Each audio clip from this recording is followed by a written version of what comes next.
សួស្តីអ្នកទាំងអស់គ្នាថ្ងៃនេះផងដែរអត់មាននឹងសម្រាប់រឿងមួយឲ្យអ្នកទាំងអស់គ្នាទស្សនាគឺជាប្រភេទរឿង BL ដែលនិយាយតាក់ទងពីសៀវភៅមួយក្បាលដែលសន្ទនាជាមួយនឹងតួរបស់យើងបែបតែស័យឆ្លាក់ឆ្លងអីចឹងទៅប៉ុន្តែយើងមិនដឹងទេថាអ្នកណាគឺកំពុងតែសន្ទនាជាមួយនឹងតួរបស់យើងដែលតួរបស់យើងមានចម្ងល់និងមានអារម្មណ៍ល្អជាមួយនឹងអ្នកសរសេរតួរបស់យើងព្យាយាមស្វែងរកថាតើអ្នកណាគឺកំពុងតែសរសេរជាមួយនឹងគាត់ដែលដំណើរការស្វែងរកមនុស្សដែលសរសេរជាមួយនឹងគាត់នោះផងដែរក៏ធ្វើឲ្យសាច់រឿងរបស់យើងមានការប្រតិកលាគ្នាល្អមើលខ្លាំងមែនទែនហើយវាក៏ប្រកបអត្ថន័យអប់រំនៅក្នុងរឿងមួយនេះផងដែរបើចង់ដឹងថារឿងហ្នឹងល្អមើលយ៉ាងម៉េចខ្លះនោះចូលមកទស្សនាតាមដានជាមួយនឹង admin តែម្ដងទៅផ្ដើមសាច់រឿងដំបូងយើងក៏បានឃើញតួឯករបស់យើងតែម្ដងដែលគេមានឈ្មោះថាធីវដោយធីវហ្នឹងកំពុងតែនិយាយពីចំណាប់អារម្មណ៍របស់គេដែលគេហ្នឹងចូលចិត្តបណ្ណាល័យបែបលក្ខណៈក្លិនសភៅក្លិនអីអញ្ចឹងទៅគិតចុះគិតឡើងក៏នឹកឃើញនៅពេលដែលខ្លួនឯងហ្នឹងកាលពីនៅក្មេងព្រោះកាលពីនៅក្មេងហ្នឹងគេប្រើជីវិតបែបរបៀបងាយៗសាមញ្ញៗស្រួលៗអីអញ្ចឹងណាដោយមិនបានគិតអីច្រើនណាស់ទេហើយសាច់រឿងក៏បន្ថែមឲ្យយើងដឹងទៀតថាធីវហ្នឹងគឺមានមិត្តភក្តិម្នាក់ដែលមិត្តភក្តិនោះផងដែរគឺតែងតែខូគេរហូតតែម្ដងណានៅពេលដែលពួកគេលេងជាមួយនឹងគ្នាដោយធីវហ្នឹងរៀនបានតែថ្នាក់ទី6ទេអ្នកទាំងអស់គ្នាបន្ទាប់មកគេក៏ត្រូវដូរទីលំនៅដោយធីវហ្នឹងត្រូវទៅនៅប្រទេសបារាំងជាមួយនឹងយាយរបស់ខ្លួនលោកស្រីរឿងក៏បង្ហាញ7ឆ្នាំក្រោយមកដែលធីវនៅប្រទេសបារាំងដែលធីវហ្នឹងប្រើជីវិតបែបលក្ខណៈមានក្តីសុខខ្លាំងមែនទែនអ្នកទាំងអស់គ្នាលុះដល់មានថ្ងៃមួយធាវនឹងក៏ទទួលបានដំណឹងថាយាយរបស់ខ្លួននឹងគឺត្រូវបានស្លាប់ហើយដែលលោកយាយនឹងគឺគាត់ជោគឧបទ្ទហេតុទៅធ្វើឲ្យធាវនឹងមានការសែតខ្លាំងមែនទែនតែម្ដងបើទោះបីជារំលងរយៈពេល2សប្តាហ៍ហើយក៏ដោយក៏ធាវនឹងនៅតែមិនទាន់អស់អាល័យពីយាយរបស់ខ្លួនដដែលសាច់រឿងក៏បង្ហាញតួឯករបស់យើងម្នាក់ទៀតដែលគេមានឈ្មោះថាអាក់ហើយអាក់នឹងមានការងារធ្វើជាអ្នកសម្រួល feel admin អត់ដឹងថាអានត្រូវអត់ទេអ្នកទាំងអស់គ្នាអញ្ចឹងហើយបើសិនជាខុសកុំប្រកែកប្រកាន់ admin ណាអាកហ្នឹងគេធ្វើការងារមិនទាន់ចប់ស្រួលបួលទេប្អូនរបស់គេហ្នឹងក៏ទេមកប្រាប់ថានៅផ្ទះហ្នឹងមានរឿងហើយឲ្យអាកហ្នឹងប្រញាប់ទៅ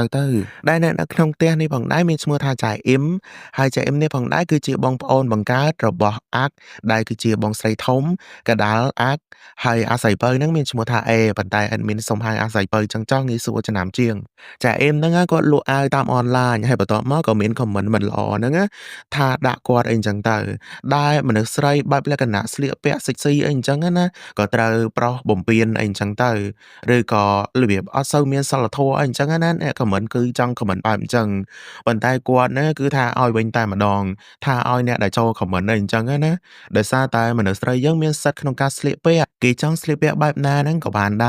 រប៉ុន្តែដល់ពេលគាត់ comment បែបលក្ខណៈស្ដីបន្ទោសទៅលើស្ត្រីអញ្ចឹងចាអ៊ីមហ្នឹងគាត់ក៏ប្រតិកម្មបដ ாய் ដល់ពេលអាក់ហ្នឹងមកសម្រាប់សម្រួលអញ្ចឹងទៅដល់ពេលអាក់មើល comment ហ្នឹងហើយអាក់ហ្នឹងក៏ឆេះដុំប្រោយដូចគ្នាអ្នកនរគ្នាហើយអាក់ហ្នឹងក៏បានជេរថាឲ្យមីងហ្នឹងព្រោះតែមីងហ្នឹង comment អត់សូវល្អទេហើយថាឲ្យឡើងខ្លាំងមិនមែនថាឲ្យគាត់ជេរសម្ដីបែបលក្ខណៈអត់សូវល្អអីទេប៉ុន្តែអាក់ហ្នឹងគឺការពារស្ត្រីខ្លាំងមែនទែនបែបលក្ខណៈថាមានផ្នត់គំនិតដូចចែអ៊ីមអីអញ្ចឹងណាហើយបន្ទាប់ពីការជេរបែបអញ្ចឹងហើយក៏មានអ្នកមើលកាន់តែច្រើនឡើងដល់ពេលអញ្ចឹងហើយគឺចែអ៊ីមហ្នឹង discount 50% តែម្ដងអ្នកនរគ្នាដល់ពេលអញ្ចឹងហើយក៏គាត់បានប្រាប់ថាឲ្យអាក់ហ្នឹងទៅទិញបាយម្ហូបមកទៅឲ្យគាត់ហ្នឹងឡាយលក់បន្ថែមទៀតលុះបន្ទាប់ពីអាក់ហ្នឹងបានទិញបាយម្ហូបហើយគេក៏ដើរត្រឡប់មកវិញប៉ុន្តែគេហ្នឹងដូចជាឃើញចោលចូលផ្ទះអ្នកជិតខាងដូច្នេះហើយគេក៏បន្តបន្ទប់គ្នាវាយចោលហ្នឹងតែម្ដងហូចម្នាក់ហ្នឹងមានចោលមកពីណាគឺជាធាវរបស់យើងហ្នឹងឯងហើយធាវហ្នឹងក៏បានសបាបញ្ញាប្រាប់ថានេះគឺជាផ្ទះរបស់គេទេដល់ពេលអញ្ចឹងអាក៏បានដឹងបដ ாய் ថានេះគឺជាធាវគឺជាមិត្តភក្តិរបស់គេកាលពីនៅក្មេងហ្នឹងឯងឥឡូវពួកគេត្រឡប់មកជួបគ្នាវិញហើយបន្ទាប់ពីម្នាក់បានស្គាល់គ្នាហើយពួកគេហ្នឹងក៏បានមកសម្រុះសម្រួលគ្នាវិញអញ្ចឹងមានន័យថាធាវហ្នឹងមកពីប្រទេសបារាំងវិញហើយក្នុងអំឡុងពេលដែលពួកគេហ្នឹងប្រទេសបន្ទាប់គ្នាមុននេះហ្នឹងក៏ធ្វើឲ្យធាវហ្នឹងមានរបួសបន្តិចដែរទើបអាក់ហ្នឹងក៏រកអីឲ្យធាវហ្នឹងជួបបន្តិចទៅហើយគេក៏ដឹងទៀតថាដោយសារតែធាវហ្នឹងផ្លោះលបងឡើងបែបនេះដោយសារតែធាវហ្នឹងអត់មានសោចាក់ចូលហ្នឹងឯងបន្ទាប់មកពួកគេហ្នឹងក៏បានជំនុំគ្នាបន្តិចទៅ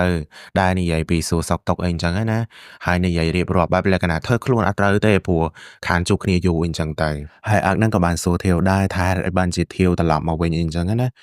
ហើយធាវហ្នឹងក៏បានប្រាប់តែម្ដងទៅថាដោយសារពីម៉ាក់យាយរបស់គេហ្នឹងគឺត្រូវបានស្លាប់ដូច្នេះហើយធ្លាប់តែនៅមនុស្សពីរនាក់ដល់ពេលនៅម្នាក់ឯងអញ្ចឹងទៅវារបៀបថាអត់ចេះនៅអីអញ្ចឹងណាមួយម៉ាក់របស់គេហ្នឹងគឺចង់ឲ្យគេត្រឡប់មកវិញផងដោយសារតែគេហ្នឹងចង់សប្បាយម៉ាក់គេដែលមុនឲ្យគេហ្នឹងចង់មកមុនថ្ងៃកំណត់ ប៉ុន្តែដល់ពេលគេមកទៅអ្នកផ្ទះហ្នឹងបែរជាអត់នៅហើយបន្ទាប់មកគេខលហ្នឹងក៏រំលឹកទៀតហើយបន្ទាប់មកធាវហ្នឹងក៏បានសួរនាំពីចៅអ៊ីមដល់ពេលឮតែចៅអ៊ីមភ្លាមអាក់ហ្នឹងក៏នឹកឃើញផ្លែតថាគេត្រូវទិញបាយឲ្យចៅអ៊ីមអីហូបអីអញ្ចឹងណាទើបអញ្ចឹងហើយអាក់ហ្នឹងក៏បបួលធាវហ្នឹងក៏ទៅនៅផ្ទះគេតែម្ដងទៅព្រោះតាធាវហ្នឹងចូលផ្ទះខ្លួនឯងអត់បានណាមួយផ្ទះរបស់គេហ្នឹងក៏នៅជិតគ្នាទៀតលោកបន្ទាប់ពីចៅអ៊ីមហ្នឹងបានឃើញធាវហើយចៅហ្នឹងគាត់ស្មានថាធាវហ្នឹងមកសម្ភាសនៅហាងគាត់ក៏ខំបែបលក្ខណៈសួរនាំអីអញ្ចឹងទៅដោយសារតែគាត់ហ្នឹងក៏អត់ចាំជាមួយនឹងធាវទេអត់ចាំដូចជាអាក់ដែរហ្នឹងដូចអាក់ហ្នឹងក៏បានណែនាំទៅថានេះធាវអ្នកនៅជិតខាងយើងនឹងឯងហើយបន្ទាប់ពីគាត់ដឹងហើយគឺគាត់ភ្ញាក់ផ្អើលខ្លាំងមែនតើដោយសារពីធាវរបស់យើងសង្ហាឲ្យធំធាត់បែបលក្ខណៈ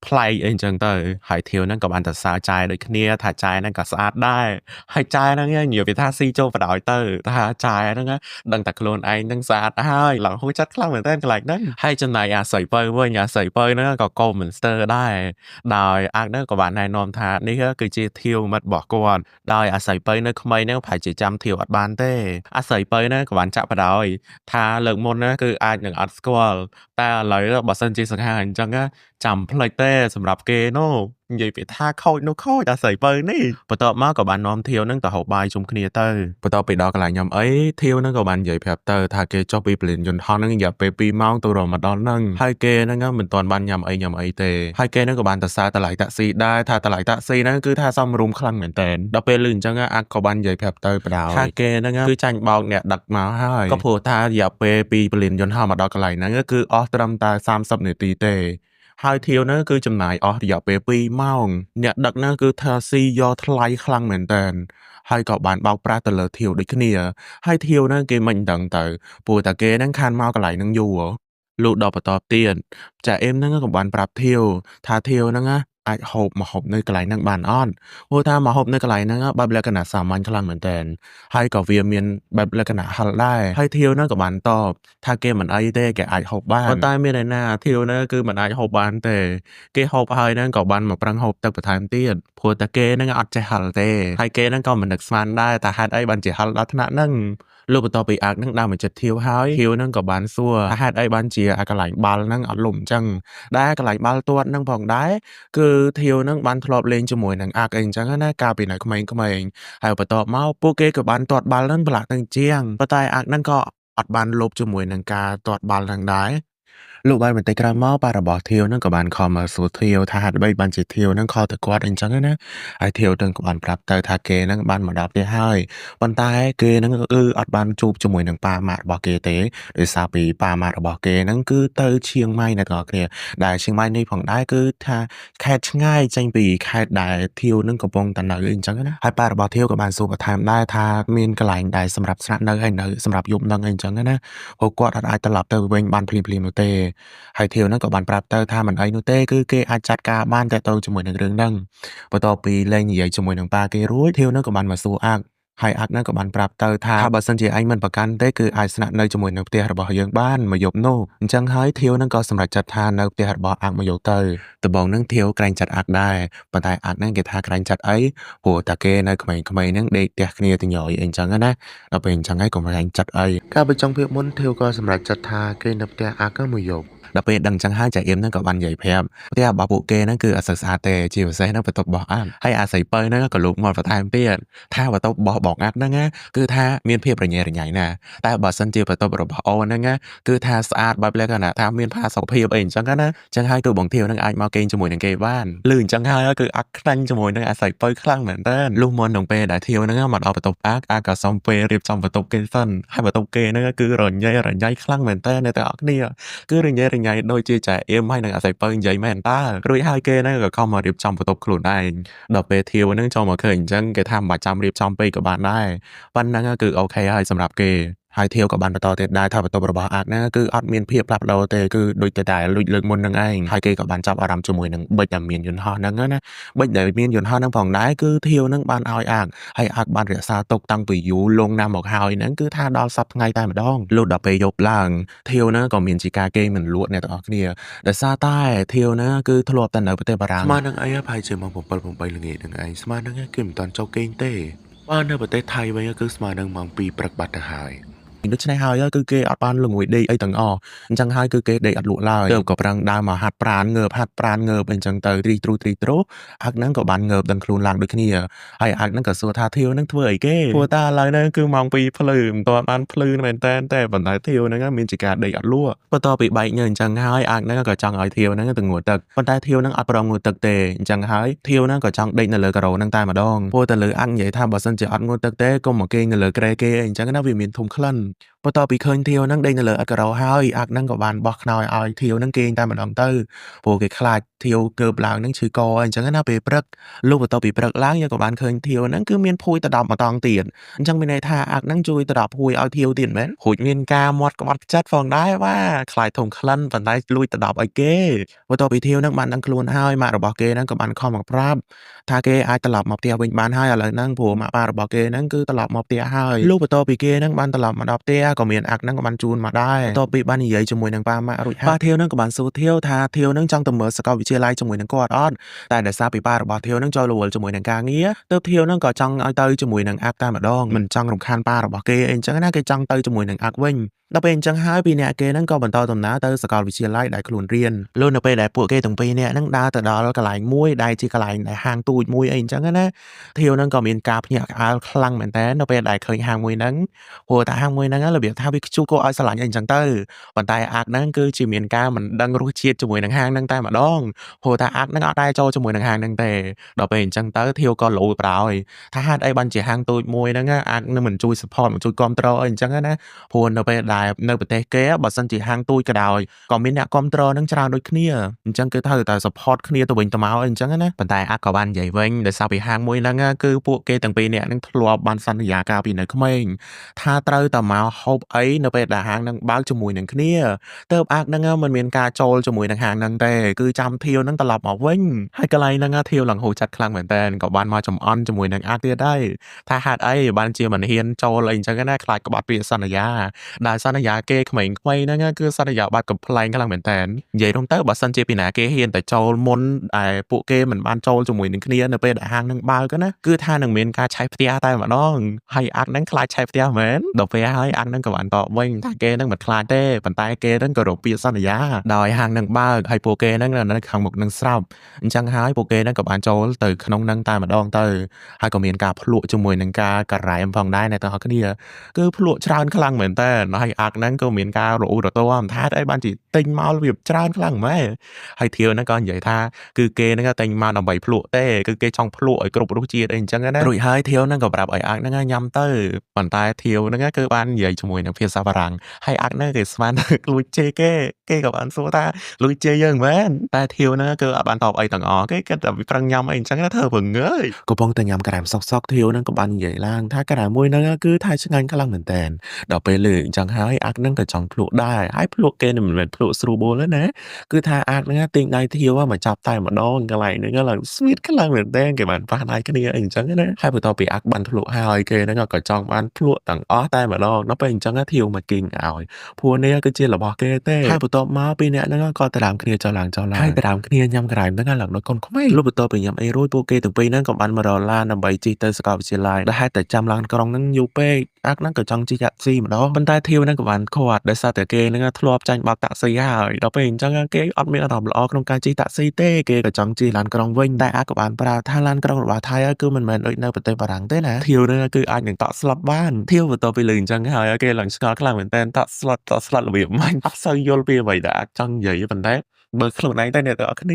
ាតែនិយាយថាសក់ស្លុតអីគេមើលធាវដូចធម្មតាហ្នឹងអាដូចអត់មានអីប្លែកផងលុះបន្ទាប់ពីមកដល់មកវិទ្យាល័យហើយអាក់ហ្នឹងក៏បានប្រាប់ធាវទៅថាឲ្យធាវហ្នឹងចូលទៅវិទ្យាល័យទៅគេហ្នឹងមានការងារទៅធ្វើតហើយការងាររបស់គេហ្នឹងគឺនៅចិត្តម្ដុំហ្នឹងដែរទេលុះបន្ទាប់ពីនិយាយគ្នារួចពួកគេហ្នឹងក៏បំបែកផ្លូវគ្នាតែប៉ុណ្្នឹងទៅរួចធាវហ្នឹងដើរបានបន្តិចប៉ារបស់គេហ្នឹងក៏បានខលមកដោយគាត់ហ្នឹងចង់ដឹងពីចំណាប់អារម្មណ៍របស់ធាវថាដែលធាវហ្នឹងមានចំណាប់អារម្មណ៍យ៉ាងម៉េចដែរពីសាកលវិទ្យាល័យរបស់គាត់និយាយអញ្ចឹងមានន័យថាគាត់ហ្នឹងមានតួនាទីអីនៅក្នុងសាលាមួយហ្នឹងប្រហែលជាតួនាទីធំហើយមកទៅដោយសារតែសាច់រឿងហ្នឹងគឺអត់បានបញ្ជាក់បន្ថែ មដល់ពេលអញ្ចឹងអត់មានអត់ដឹងថាគាត់មានតួនាទីអីនៅក្នុងសាលាមួយហ្នឹងទេតែយើងអាចសន្មត់បានថាគាត់មានតួនាទីធំនៅក្នុងសាកលវិទ្យាល័យមួយហ្នឹងណាឬក៏គាត់អ្នកបង្កើតសាកលវិទ្យាល័យមួយហ្នឹងក៏យើងអត់ដឹងដែររួចធាវហ្នឹងក៏បាននិយាយពីចំណាប់អារម្មណ៍របស់គេមកវិញថាបរិយាកាសល្អខ្លាំងបាទធាវហ្នឹងក៏បានសួរធាវបន្ថែមថាចង់ឲ្យគាត់ហ្នឹងប្រើបុគ្គលិកដើម្បីចុះឈ្មោះឲ្យធាវហ្នឹងនៅសាលាសាកលវិទ្យាល័យមួយហ្នឹងអត់ប៉ុន្តែធាវហ្នឹងក៏បានបដិសេធថាគេហ្នឹងចាំធ្វើខ្លួនឯងវិញឥឡូវយើងបកមកមើលអាក់វិញពេលនេះអាកំពុងតែបារម្ភពីធាវថាធាវហ្នឹងត្រឡប់ទៅផ្ទះវិញឯណាគេហ្នឹងក៏បានចាត់ទៅសួរខ្លាចធាវហ្នឹងវិញផ្លូវអីចឹងទៅប៉ុន្តែធាវហ្នឹងមិនបានតបឡើយលុះពេលអាក់ហ្នឹងចេញពីកន្លែងធ្វើការមកដល់ផ្ទះ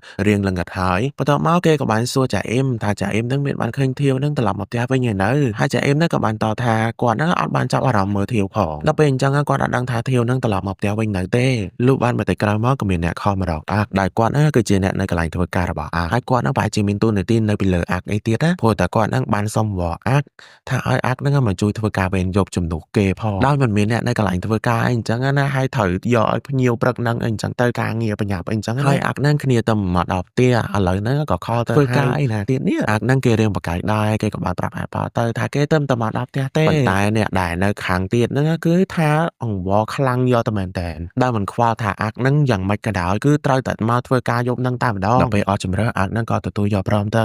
តែអ្នកគេហ្នឹងមិនចង់ធ្វើតតែសោះតែលើតាប្អូនហ្នឹងធ្វើការវេនយប់អញ្ចឹងចាអ៊ីមហ្នឹងក៏បានខ្ចប់បាយទៅហើយខ្ចប់បាយទៅពីផ្ទះទៅមិនបាច់ហត់ទិញអីអញ្ចឹងណាចំណាយលុយច្រើនលោកកំពុងតែរៀបចំបាយនៅផងដែរក៏មានអ្នកខលមកលេខផ្ទះរបស់អាក់លេខលើតុអីអញ្ចឹងណាអ្នកនរគ្នាតែអ្នកដែលខលមកហ្នឹងគឺជាប៉ូលីសអ្នកនរគ្នាហូចប៉ូលីសតែមកទៅអីដែរលោកប៉ូលីសហ្នឹងក៏បានសួររកអាក់ហូចអាក់ហ្នឹងក៏កំពុងតែនិយាយហ្នឹងឯងមានការអីដែរលោកប៉ូលីសគ្រាន់តែលើពាក្យថាធាវភ្លាមអាក់ហ្នឹងក៏រត់វូអ្នកផ្ទះហ្នឹងមានជាការឆ្ងល់ជាខ្លាំងប៉ុន្តែអាក់ហ្នឹងគឺអត់បានបកស្រាយអីទាំងអស់គឺថាដឹងតែរត់ទៅប៉ុស្តិ៍ប៉ូលីសតែម្ដងពួកគេបារម្ភពីធាវខ្លាំងមែនតើគាត់ទៅលើឈ្មោះថាធាវហ្នឹងចុះមកដល់ប៉ុស្តិ៍ប៉ូលីសភ្លាមអាក់ហ្នឹងក៏បានមើលធាវចាប់នេះចាប់នោះអីចឹងទៅខ្លាចធាវហ្នឹងមានបញ្ហាអីហើយដូចជាធាវហ្នឹងអត់មានបញ្ហាអីទេអ្នកទាំងអស់គ្នាប៉ុន្តែធាវហ្នឹងមកប៉ុស្តិ៍ប៉ូលីសធ្វើអីដែរដល់ពេលដឹងក៏ពិតហើយអាក់ឡើងហូចចិត្តខ្លាំងមែនតើដោយសារពេលធាវហ្នឹងអត់មានបញ្ហាអីទាំងអស់គឺដោយសារតែគេហ្នឹងវង្វេងផ្លូវបន្ទាប់ពីចេញពីសាកលវិទ្យាល័យហ្នឹងធាវក៏បានគេងលក់នៅលើឡានក្រុងបន្ទាប់មកក៏គេមកដល់ចំណតណាខំដឹងដែរដល់ពេលអញ្ចឹងអាក់ក៏ថាឲ្យធាវខ្លាំងយកតែមែនតើគេហ្នឹងស្មានថាធាវហ្នឹងមានបញ្ហាអីព្រោះតែគេបារម្ភអីអញ្ចឹងណាហើយធាវហ្នឹងមានជាការអន់ចិត្តជាពន់ពេកធាវហ្នឹងក៏បានថាឲ្យវិញបើសិនជាដឹងថាគេមកស្ដីថាឲ្យគេអញ្ចឹងណាគេមិនខលមកអាក់ហ្នឹងឲ្យមករកគេទេរួចហើយអាក់ក៏បានសុំទោសដែរតែគេសុំទោសព្រោះគេហ្នឹងសម្ដីមាត់ឆ្កែបន្តិចព្រោះអាក់ហ្នឹងសម្ដីមាត់ឆ្កែដូចអត់មានដែរតាព្រោះអត់មានទេសម្ដីមាត់ឆ្កែដែរហ្នឹងលុះបន្ទាប់ពីដឹងថាអត់មានរឿងអីហើយពួកគេហ្នឹងក៏បានក្លាប់ទៅវិញហើយមូលហេតុបន្ថែមហេតុអីបានជាធាវហ្នឹងមកខលរកប៉ារបស់គេគឺដោយសារវិធាវហ្នឹងមិនចង់ឲ្យប៉ារបស់គេហ្នឹងព្រួយបារម្ភពីគេទើបគេហ្នឹងក៏ខលរកអាក់អីចឹងទៅណាមួយទូរស័ព្ទរបស់គេហ្នឹងគឺអស់ថ្មទៀតដោយសារតែធាវហ្នឹងចាំលេខលើតុរបស់អាក់ដូច្នេះហើយគេហ្នឹងក៏បានខលទៅរកអាក់តែម្ដងទៅហើយអាក់ហ្នឹងក៏រៀងចម្លើយចិត្តដែរថាហេតុអីបានជាធាវហ្នឹងចាំលេខលើតុរបស់គេអញ្ចឹងគឺដោយសារពីគេនៅក្មេងហ្នឹងគឺគេធ្លាប់ខលកោរំខានគ្នាដល់ពេលអញ្ចឹងហើយគឺគេហ្នឹងត្រូវបានចាំតែម្ដងហើយធាវហ្នឹងគេនៅចាំទៀតប៉ុន្តែអាក់ហ្នឹងគឺផ្លេចបាត់ទៅហើយគឺគេមិនសូវចាំដូចជាធាវទេរួចបន្ទាប់មកទៀតអាក់ហ្នឹងក៏ចង់នាំធាវហ្នឹងទៅញ៉ាំអីកន្លែងអីឆ្ងាញ់ឆ្ងាញ់អីអញ្ចឹងណាហើយម្ហូបនេះគឺជាខពងទាអ្នកទាំងអស់គ្នាហើយម្ហូបខពងទានេះផងដែរធាវហ្នឹងគេអាចនឹងចូលចិត្តខ្លាំងមែនតើណាអាខពងទាហ្នឹងណាហើយធាវហ្នឹងក៏បានទៅសារចាអ៊ីមធ្វើណាគឺឆ្ងាញ់ហើយចាអ៊ីមហ្នឹងក៏បានតបមកវិញថាដោយសារពីអាក់ហ្នឹងគឺបង្ខំឲ្យគាត់ធ្វើអញ្ចឹងហើយគាត់ក៏ធ្វើអញ្ចឹងទៅហើយអាក់ហ្នឹងក៏បាននិយាយឡើងថាគេហ្នឹងចង់ញ៉ាំខ្លួនឯងអញ្ចឹងហើយបានជាគេប្រាប់ចាអ៊ីមហ្នឹងឲ្យធ្វើនោះតែមកហ្នឹងដូចជាមានអីលាក់មិនដឹងទេមិនចង់ឲ្យធ្វើឲ្យធាវណាបន្ទាប់មកក៏ហាក់ថាខ្លួនឯងចង់ហូបអញ្ចឹងណាពួកអាក់ហ្នឹងអាចនឹងដឹងថាធាវគេចូលចិត្តខពងទាលោកបន្ទាប់ពីញ៉ាំអីរួចអាក់ហ្នឹងក៏បានទទួលទូរស័ព្ទហើយអ្នកដែលខលមកហ្នឹងគឺគ្មានពីណាគេទេក្រៅពីបងម្ចាស់ហាងហើយនេះសូមហៅបងម្ចាស់ហាងអញ្ចឹងចុះបងម្ចាស់ហាងដែលនៅកន្លែងធ្វើការអាក់ហ្នឹងក៏បានសុខបន្ទោអាក់ច្រើនខ្លាំងយកតែមែនតើសូម្បីតែអាក់ហ្នឹងតបអីមិនតិចគឺមិនបានឡើយគាត់ថាហេតុអីបានជាអាក់ហ្នឹងមិនមកកន្លែងធ្វើការបើមិនមកអញ្ចឹងមិនបាច់ចាំមកទៀតទេគឺគាត់ដេញចេញតែម្ដងហើយពេលហ្នឹងគឺថាអាក់រនិយាយពីអីគឺមិនទាន់តែម្ដងគឺគាត់និយាយតែម្នាក់ឯងណាបន្ទាប់ពីឃើញអាក់ហ្នឹងមានបញ្ហាហើយចាអ៊ីមហ្នឹងក៏មកសួរនាំអាក់ហ្នឹងក៏បានប្រាប់តែម្ដងទៅថាគេហ្នឹងគឺត្រូវបានដេញចេញពីហាងហើយគេហ្នឹងក៏មានគម្រោងថតរូបដែរណាដែលថតរូបហ្នឹងគឺលក់អីចឹងទៅលក់តាមអនឡាញហើយចាយហ្នឹងក៏បានលើកទឹកចិត្តប្អូនតែអាក់ហ្នឹងក៏បានតបទៅវិញថាគេមិនអីឡើយបន្ទាប់ពីឮថាអាក់ហ្នឹងដេញចេញពីកន្លែងការងារធាវហ្នឹងក៏បានមកសំទោសអីចឹងទៅពួកគេហ្នឹងអាចជាផ្នែកមួយនៃការអាក់ហ្នឹងគឺត្រូវបានដេញចេញគេក៏មានអារម្មណ៍ថាខុសអីចឹងណាប៉ុន្តែអាក់ហ្នឹងក៏បានតបទៅវិញថាគេហ្នឹងមិនអីទេគឺគេអូខេហើយគេហ្នឹងក៏ចង់ចេញពីកន្លែងហ្នឹងយូរដែរ ពួកគេនឹងអត់សូវពេញចិត្តនៅកន្លែងការងាររបស់គេអញ្ចឹងណាអញ្ចឹងនេះគឺមិនមែនជាកំហុសរបស់ធាវទេហើយអាចនឹងក៏បាននិយាយលេងជាមួយនឹងធាវដែរកុំឲ្យធាវហ្នឹងគិតច្រើនទេអញ្ចឹងណាថាបើសិនជាដឹងកំហុសអញ្ចឹងគេមកជីវិតហ្មងទៅបងមកពីឯងហ្នឹងធ្វើឲ្យយើងដេញចេញពីកន្លែងការងារអញ្ចឹងឯងត្រូវតែមើលថែយើងពេញមួយជីវិតទៅគេនិយាយអញ្ចឹងហើយគេក៏បានទៅអោនមុខទៅចិត្តធាវហើយកន្លែងហ្នឹងគឺថាភ្នែកទៅភ្នែកអីចឹងដែលធ្វើឲ្យធាវហ្នឹងគឺនៅត្រឹងមែនតែម្ដងតាមប៉ិនមិញហ្នឹងគេនិយាយលេងសោះរួចហើយអាកហ្នឹងក៏បានបញ្ជាក់បន្ថែមថាគេហ្នឹងពិតជាអូខេពិតមែនណាមួយបើសិនជាគេហ្នឹងដេញចេញពីកន្លែងការងារផងគេនឹងមានពេលបន្ថែមទៀតហាត់ខ្លួនឯងในការថតរូបអីអញ្ចឹងណាព្រោះគេមានបំណងថតរូបលក់តាមអនឡាញអញ្ចឹងការងារថតរបស់គេហ្នឹងគឺកាន់តែល្អបន្ថែមទៀតណាដោយសារតែគេហ្នឹងមានពេលវេលាគ្រប់គ្រាន់ដល់ពេលអញ្ចឹងទៅធាវហ្នឹងក៏រៀងស្ងប់ចិត្តដែរហើយគេហ្នឹងក៏មានបំណងដែរចាញ់ហួចលាងចានហ្នឹងអត់ជួយលាងចានគ្នាតែអីនេះដល់ពេលលេងអញ្ចឹងធាវហ្នឹងក៏ត្រឡប់មកវិញហើយជួយលាងចានអត់ទៅប៉ុន្តែគេហ្នឹងគឺគ្មានបានលាងចានអីទេបកកាយគ្នាចុះឡើងក៏យកវាយឆាវាយគ្នាចុះឡើងវាយគ្នាដោយកូនក្មេងហើយឡើងខ្ជិលខ្ជិលគួរឲ្យស្រឡាញ់ខ្លាំងមែនតើកន្លែងឈុតហ្នឹងណាមានជាការពូជញាក់ចម្បាំងបានច្បាំងគ្នាលោកបន្ទាប់ពីរៀងចានរួចធាវហ្នឹងក៏បានអរគុណទៅដល់អាដែលអាហ្នឹងបានប្រាប់ឲ្យចាអ៊ីមហ្នឹងបានខពងទាឲ្យគេញ៉ាំមករួចអាហ្នឹងក៏បានបកកាយថាគេហ្នឹងគឺអត់បានធ្វើឲ្យធាវទេគឺគេចង់ញ៉ាំដោយខ្លួនឯងអូយធាវហ្នឹងក៏គេដឹងថាអាហ្នឹងគឺនិយាយកុហកទេអញ្ចឹងហើយក៏គេនិយាយថាមិននឹងនិយាយកុហកអីអញ្ចឹងណាដល់និយាយជាភាសាបារាំងដែលគេនិយាយថាហ្មងតើហើយមិនដឹងថាអាហ្នឹងនិយាយតមកអត់គេថាតើឪឯងអីអាហ្នឹងមានជាការមិនយល់ជាមួយនឹងភាសាបារាំងហ្នឹងកន្លែងហ្នឹងក៏អត់ស្នាកន្លែងមែនតើអ្នកទាំងអស់គ្នាអូយធាវហ្នឹងក៏បានប្រាប់ថាបើសិនជាចង់ដឹងថាពាក្យទាំងអីគេទៅ translate មកដល់ខ្លួនឯងទៅនិយាយចុះនិយាយឡើងក៏និយាយមកដល់ចិត្តមុខរបស់គេអ្នកទាំងអស់គ្នាអូយកន្លែង sweet ទៀតហើយប៉ុន្តែក៏ត្រូវបានកាត់ sweet តែម្ដងព្រោះតាអាកហ្នឹងបានរុញធាវចាញ់ពីផ្ទះរបស់គេលុះពេលម្ដងបន្ទប់អាកហ្នឹងក៏បានឃើញធាវហើយធាវហ្នឹងក៏បាននិយាយថាអាម៉ងតើអីគេហ្នឹងមនុស្សកុហកណារួចហើយអាកហ្នឹងក៏ចង់ដឹងថាអាពាក្យហ្នឹងមានន័យថាម៉េចគេក៏បាន translate និយាយឲ្យទូរស័ព្ទហ្នឹងបកឲ្យប៉ុន្តែគេហ្នឹងគឺមិនបកចាញ់ទេដោយសារតែនៅក្នុងទូរស័ព្ទហ្នឹងគឺអត់យល់ពីអ្វីដែលអាកហ្នឹងនិយាយព្រោះអាកហ្នឹងនិយាយអត់ត្រូវជាមួយនឹងពាក្យគេទេហើយគេហ្នឹងមិនមែននិយាយតែម្ដងទេគេនិយាយឡើង 4-5 ដងដោយសារពីគេចង់ដឹងថាអាពាក្យហ្នឹងគេប្រែថាម៉េចកន្លែងហ្នឹងក៏ admin site អត់ខ្លាំងយកតែមែនតែនព្រោះតោះហូរចិត្តខ្លាំងពេកទូរស័ព្ទហ្នឹងនៅពេលដែលអាក់និយាយទៅគេនិយាយថាមិនសូវយល់មិនសូវត្រូវមិនត្រូវពាក្យមិនយល់ពាក្យហ្នឹងមិនយល់ពីអាក់និយាយអីហើយអាក់ហ្នឹងមានចកាមកវាយជាខ្លាំងរួចហើយហ្នឹងក៏កុំបាត់ទូរស័ព្ទព្រុសឲ្យចឹងហ្មងទៅមកយល់ពីគេនិយាយត្រែលយើងមកមើលធាវវិញប៉ាម៉ារបស់ធាវហ្នឹងក៏បានចូលមកម៉ារបស់ធាវហ្នឹងក៏បានឲ្យសោឡានតកូនពួកនេះគឺជាកាដូដែលគឺមកមើលធាវវិញប៉ាម៉ារបស់ធាវហ្នឹងក៏បានចូលមកម៉ារបស់ធាវហ្នឹងក៏បានឲ្យសោឡានតកូនពួកនេះគឺជាកាដូដែលកូនមករៀននៅហ្នឹងហើយប៉ារបស់ធាវហ្នឹងក៏បញ្ជាក់បន្ថែមថានៅពេលដែលមានឡានខ្លួនឯងអញ្ចឹងទៅគឺមិនវិញផ្លូវដូចលើកមុនទេហើយធាវក៏ពិតជាឆ្ងល់មែនតើថាអាក់ហ្នឹងបានប្រាប់ពួកគាត់មែនពួកគាត់ដឹងណាដល់ពេលលើអញ្ចឹងម៉ែរបស់ធាវក៏បានសួរធាវថាអាក់ហ្នឹងអ្នកជូនកូនមកមែនហើយពួកគាត់ក៏បានបញ្ជាក់បន្ថែមថាអាក់ហ្នឹងគឺមិនបានប្រាប់ពួកគាត់ទេគឺពួកគាត់ដឹងខ្លួនឯងតែម្ដងដែលឃើញតែស្នងការហ្នឹងគឺឃើញកូនរបស់ធាវហើយដល់ពេលហើយគាត់មិនស្គាល់ពីប៉ារបស់ធាវព្រោះប៉ារបស់ធាវហ្នឹងល្បីដែរមានមុខមានមាត់អីចឹងទៅទើបខាងស្នងការហ្នឹងក៏បានតាក់ទងមកប៉ារបស់គេលុះបន្តមកទៀតម៉ែរបស់ធាវហ្នឹងក៏បានសួរធាវថាហេតុអីបានជាធាវហ្នឹងមិនចូលគេងរួចធាវហ្នឹងក៏បានតបថាគេហ្នឹងចង់បញ្ចេញកម្លាំងកាយមកបន្តិចសិនបានគេចូលគេងរួចប៉ាធាវហ្នឹងក៏បានប្រាប់ធាវបន្ថែមថារឿងផ្ទះសាលាហ្នឹងគឺគ្មានបញ្ហាអីទេសំខាន់គាត់និយាយដដែលអញ្ចឹងថាឯកសារដែលត្រូវផ្ទេរហ្នឹងគឺច្រើនខ្លាំងមែនតើអញ្ចឹងហើយគាត់ក៏ចង់ទៅជួយកូនអំពីរឿងនេះប៉ុន្តែធាវក៏បានបដិសេធដដែលហ្នឹងថាគេចង់ធ្វើខ្លួនឯងវិញគេថាគេចូលពាក់កណ្ដាលឆោមីអញ្ចឹងគឺគេដូចប្រើខ្សែណាស់ទៅហើយនិយាយរួមទៅជាធម្មតាគេចូលដើមឆោមីអីអញ្ចឹងទៅប៉ុន្តែនៅពេលដែលពាក់កណ្ដាលឆោមីអញ្ចឹងមិនត្រូវប្រើខ្សែប៉ុន្តែប៉ារបស់ធាវហ្នឹងក៏បាននិយាយរំលងទៅធាវថាគ្មានបញ្ហាអីទេតាក់ទងពីរឿងហ្នឹងធម្មតាតាតែរឿងក៏កាន់មកដល់ពេលព្រឹកនេះផងដែរគឺធាវនឹងជួនអាក់ទៅសាលារៀនសាកលវិទ្យាល័យដែលពួកគេនឹងរៀនជាមួយនឹងគ្នាហើយកន្លែងហ្នឹងអត់មានសាច់តែអាក់ទេអ្នកនរគ្នាដោយសារពីអាក់ហ្នឹងគឺបើកផ្នែកធំយកទៅមែនតើដោយសារពីឃើញឡានរបស់ធាវលយអីចឹងទៅបន្ទាប់ពីចូលមកដល់ក្នុងឡានរួចអាក់ហ្នឹងក៏បានប្រាប់ទៅថាឲ្យចេញដំណើរទៅបងធាវលោកបន្ទាប់ពីធាវហ្នឹងបានលើអញ្ចឹងហើយគេក៏បាននិយាយទៅថាប្អូនប៉ារបស់ឯងអីព្រោះធាវហ្នឹងគេអត់ចូលចាត់អាក់ហ្នឹងហៅគេប្អូនដល់ពេលហើយអាក់ហ្នឹងក៏ចង់លេងសើចជាមួយនឹងធាវថាឲ្យគេហ្នឹងហៅមិនហៅហៀធាវចឹងមែនថាបើសិនជាលើសពីហៀហ្នឹងគឺមានតែអាចឈួតធាវលោកបន្ទាប់ពីជ័យគ្នាឆ្អែតហើយអាក់ហ្នឹងក៏បាននិយាយប្រាប់ទៅថាធាវហ្នឹងមិនសមប្រើពាក្យឆ្លើយអញ្ចឹងទេហើយធាវហ្នឹងក៏បាននិយាយប្រាប់ទៅវិញថាគេមានពាក្យឆ្លើយលើសពីហ្នឹងទៀតនិយាយរំទៅស្មារតីគ្នាល្អណា ពេលព្រឹកព្រលឹមយើងជែកគ្នាលេងរួចហើយអាក៏និយាយប្រាប់ទៅធាវឲ្យធាវនឹងប្រញាប់ទៅព្រោះនៅអ្នកហ្នឹងគឺថាកកស្ទះខ្លាំងមែនតើគេខ្លាចយឺតអីអញ្ចឹងណារួចហើយពួកគេទៅពីរនាក់ហ្នឹងក៏ចេញដំណើរទៅសាលារៀនសាកលវិទ្យាល័យដែលខ្លួនរៀនចុះមកដល់បរិវេណសាលាហើយគឺថាសន្តិសុខម្នាក់ហ្នឹងក៏បានប្រាប់ធាវដោយសន្តិសុខនៅផងដែរគឺថាស្គាល់ធាវតែម្ដងពួកនឹងស្រាប់អញ្ចឹងថាប៉ារបស់ធាវហ្នឹងគឺមានតំណែងធំនៅក្នុងសាកលវិទ្យាល័យហ្នឹងរួចហើយសន្តិសុខម្នាក់នោះក៏បានប្រាប់ទៅធាវថាគេហ្នឹងគឺមានកន្លែងរៀបចំសម្រាប់ចតឡានរបស់ធាវរួចហើយអញ្ចឹងហើយឲ្យធាវហ្នឹង follow គាត់អីអញ្ចឹងណាតែធាវគឺមិនចង់បានបែបហ្នឹងទេប៉ុន្តែអាហ្នឹងក៏បាននិយាយគាត់ថាធ្វើអញ្ចឹងហើយកុំឲ្យយឺតពេលអីអញ្ចឹងទៅរួចធាវហ្នឹងក៏លោលងើថាគេហ្នឹងមិនចង់បានបែបហ្នឹងទេរៀបចំឲ្យគេប្រហែលជាគេហ្នឹងចង់ចាត់ការដោយខ្លួនឯងអីអញ្ចឹងណាលុះពេលធាវដើរមកដល់គំនូរឆ្លងផ្លូវដែលនេះគឺសម្រាប់អ្នកឆ្លងផ្លូវដើរអីអញ្ចឹងណាដើរថ្មើរជើងប៉ុន្តែសន្តិសុខហ្នឹងគឺក៏បានខាត់ដាក់ឲ្យឡានធាវហ្នឹងគឺទៅមុនទៅដល់ពេលអញ្ចឹងបរិសសង្ហា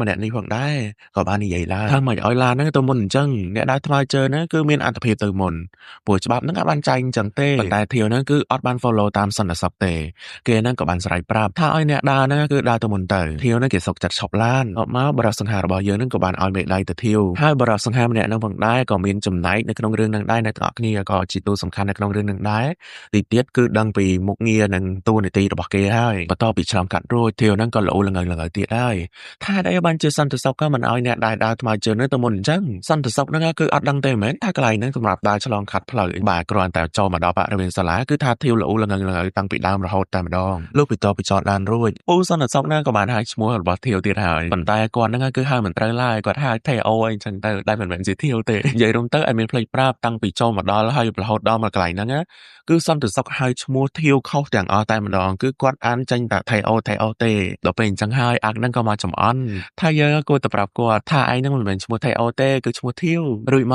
កអាក់ហ្នឹងក៏បានចំអន់ទៅធាវទៀតហើយថាធាវហ្នឹងគឺល្បីខ្លាំងមែនតើនៅក្នុងសាកលវិទ្យាល័យមួយហ្នឹងព្រោះតែមានអ្នកស្គាល់ហ្នឹងធាវច្រើនពេកដល់ពេលអញ្ចឹងគេមិនចង់ដើរចិត្តជាមួយនឹងអ្នកដែលល្បីអញ្ចឹងទេគេខ្លាចតែមានអ្នកស្លឹងមើលគេអីចឹងទៅតែធាវហ្នឹងគេក៏បានប្រកែកថាគេមិនចង់ធ្វើបែបអញ្ចឹងទេគេមិនចង់ល្បីអីផងរួចហើយអ្នកទាំងពីរហ្នឹងក៏បានចែកផ្លូវគ្នាទៅដោយអាក់ហ្នឹងទៅរៀនថ្នាក់របស់ខ្លួនហើយធាវហ្នឹងក៏មានទីការដែលត្រូវចុះឈ្មោះនៅសាលាហ្នឹងអីចឹងដែរបន្ទាប់ពីធាវហ្នឹងដើរចេញទៅបាត់ក៏មានអ្នកស្លឹងមើលធាវដែលតួម្នាក់ហ្នឹងផងដែរក៏សំខាន់នៅក្នុងសាច់រឿងមួយហ្នឹងដែរលុះនៅពេលដែលធាវហ្នឹងកំពុងតែដើរក៏មានបាល់មួយហ្នឹងមកចំគេហើយអ្នកដែលទាត់បាល់ហ្នឹងក៏បានសុំធាវមកវិញរួចធាវហ្នឹងក៏បានដាក់មួយជើងម្ដាយហើយឬខ្លាំងរបស់គេដែរហ្នឹងណាដែលមិនត្រូវអ្នកដែលសុំទាំងឡាគឺហួសទៅឆ្ងាយដល់ពេលហួសទៅឆ្ងាយអញ្ចឹងទៅម្នាក់ដែលកំពុងតែរកបាល់ហ្នឹងគេស្រែកសួរធាវថាធាវហ្នឹងចង់រករឿងគេមែនរួចធាវហ្នឹងក៏បានសុំតគឺដោយសារតែគេហ្នឹងទាត់ខ្លាំងពេកបន្ទាប់មកក៏មានអ្នកដែលស្គាល់ធាវណាព្រោះធាវហ្នឹងគឺជាកូនម្ចាស់សាកលវិទ្យាល័យដែលផ្ទេរមកពីបរទេសនិយាយរួមទៅធាវទៅកន្លែងណាគឺមានតែអ្នកស្គាល់ធាវហ្នឹងតែម្ដងអញ្ចឹងយើងដឹងច្បាស់ហើយណាថាប៉ារបស់ធាវគឺជាម្ចាស់សាកលវិទ្យាល័យមួយហ្នឹងអត់មានទៅតែដឹងភាគហ្នឹងដែរទេដែលគេបញ្ជាក់ច្បាស់ជាមួយនឹងសាច់រឿងមួយហ្នឹងណាលុះពេលដែលធាវហ្នឹងដើរចេញបានបន្តិចក៏មានជួបជាមួយនឹងម្នាក់ទៀតហើយអ្នកនរគ្នាដោយម្នាក់នេះផងដែរគេហ្នឹងក៏បានហៅទឹកទៅឲ្យធាវហើយគេហ្នឹងក៏បានសួរបញ្ជាក់ថាធាវមែនរួចធាវហ្នឹងក៏ឆ្ងល់ខ្លាំងមែនតើហេតុអីបានជាស្គាល់គេអញ្ចឹងម្ដាយហើយគេស្គាល់ឡើងពេញវិទ្យាល័យនេះធ្វើឯងអីណាហេតុអីបានជាស្គាល់គេរួចម្នាក់ហ្នឹងគឺអត់បានឆ្លើយតបអីទេ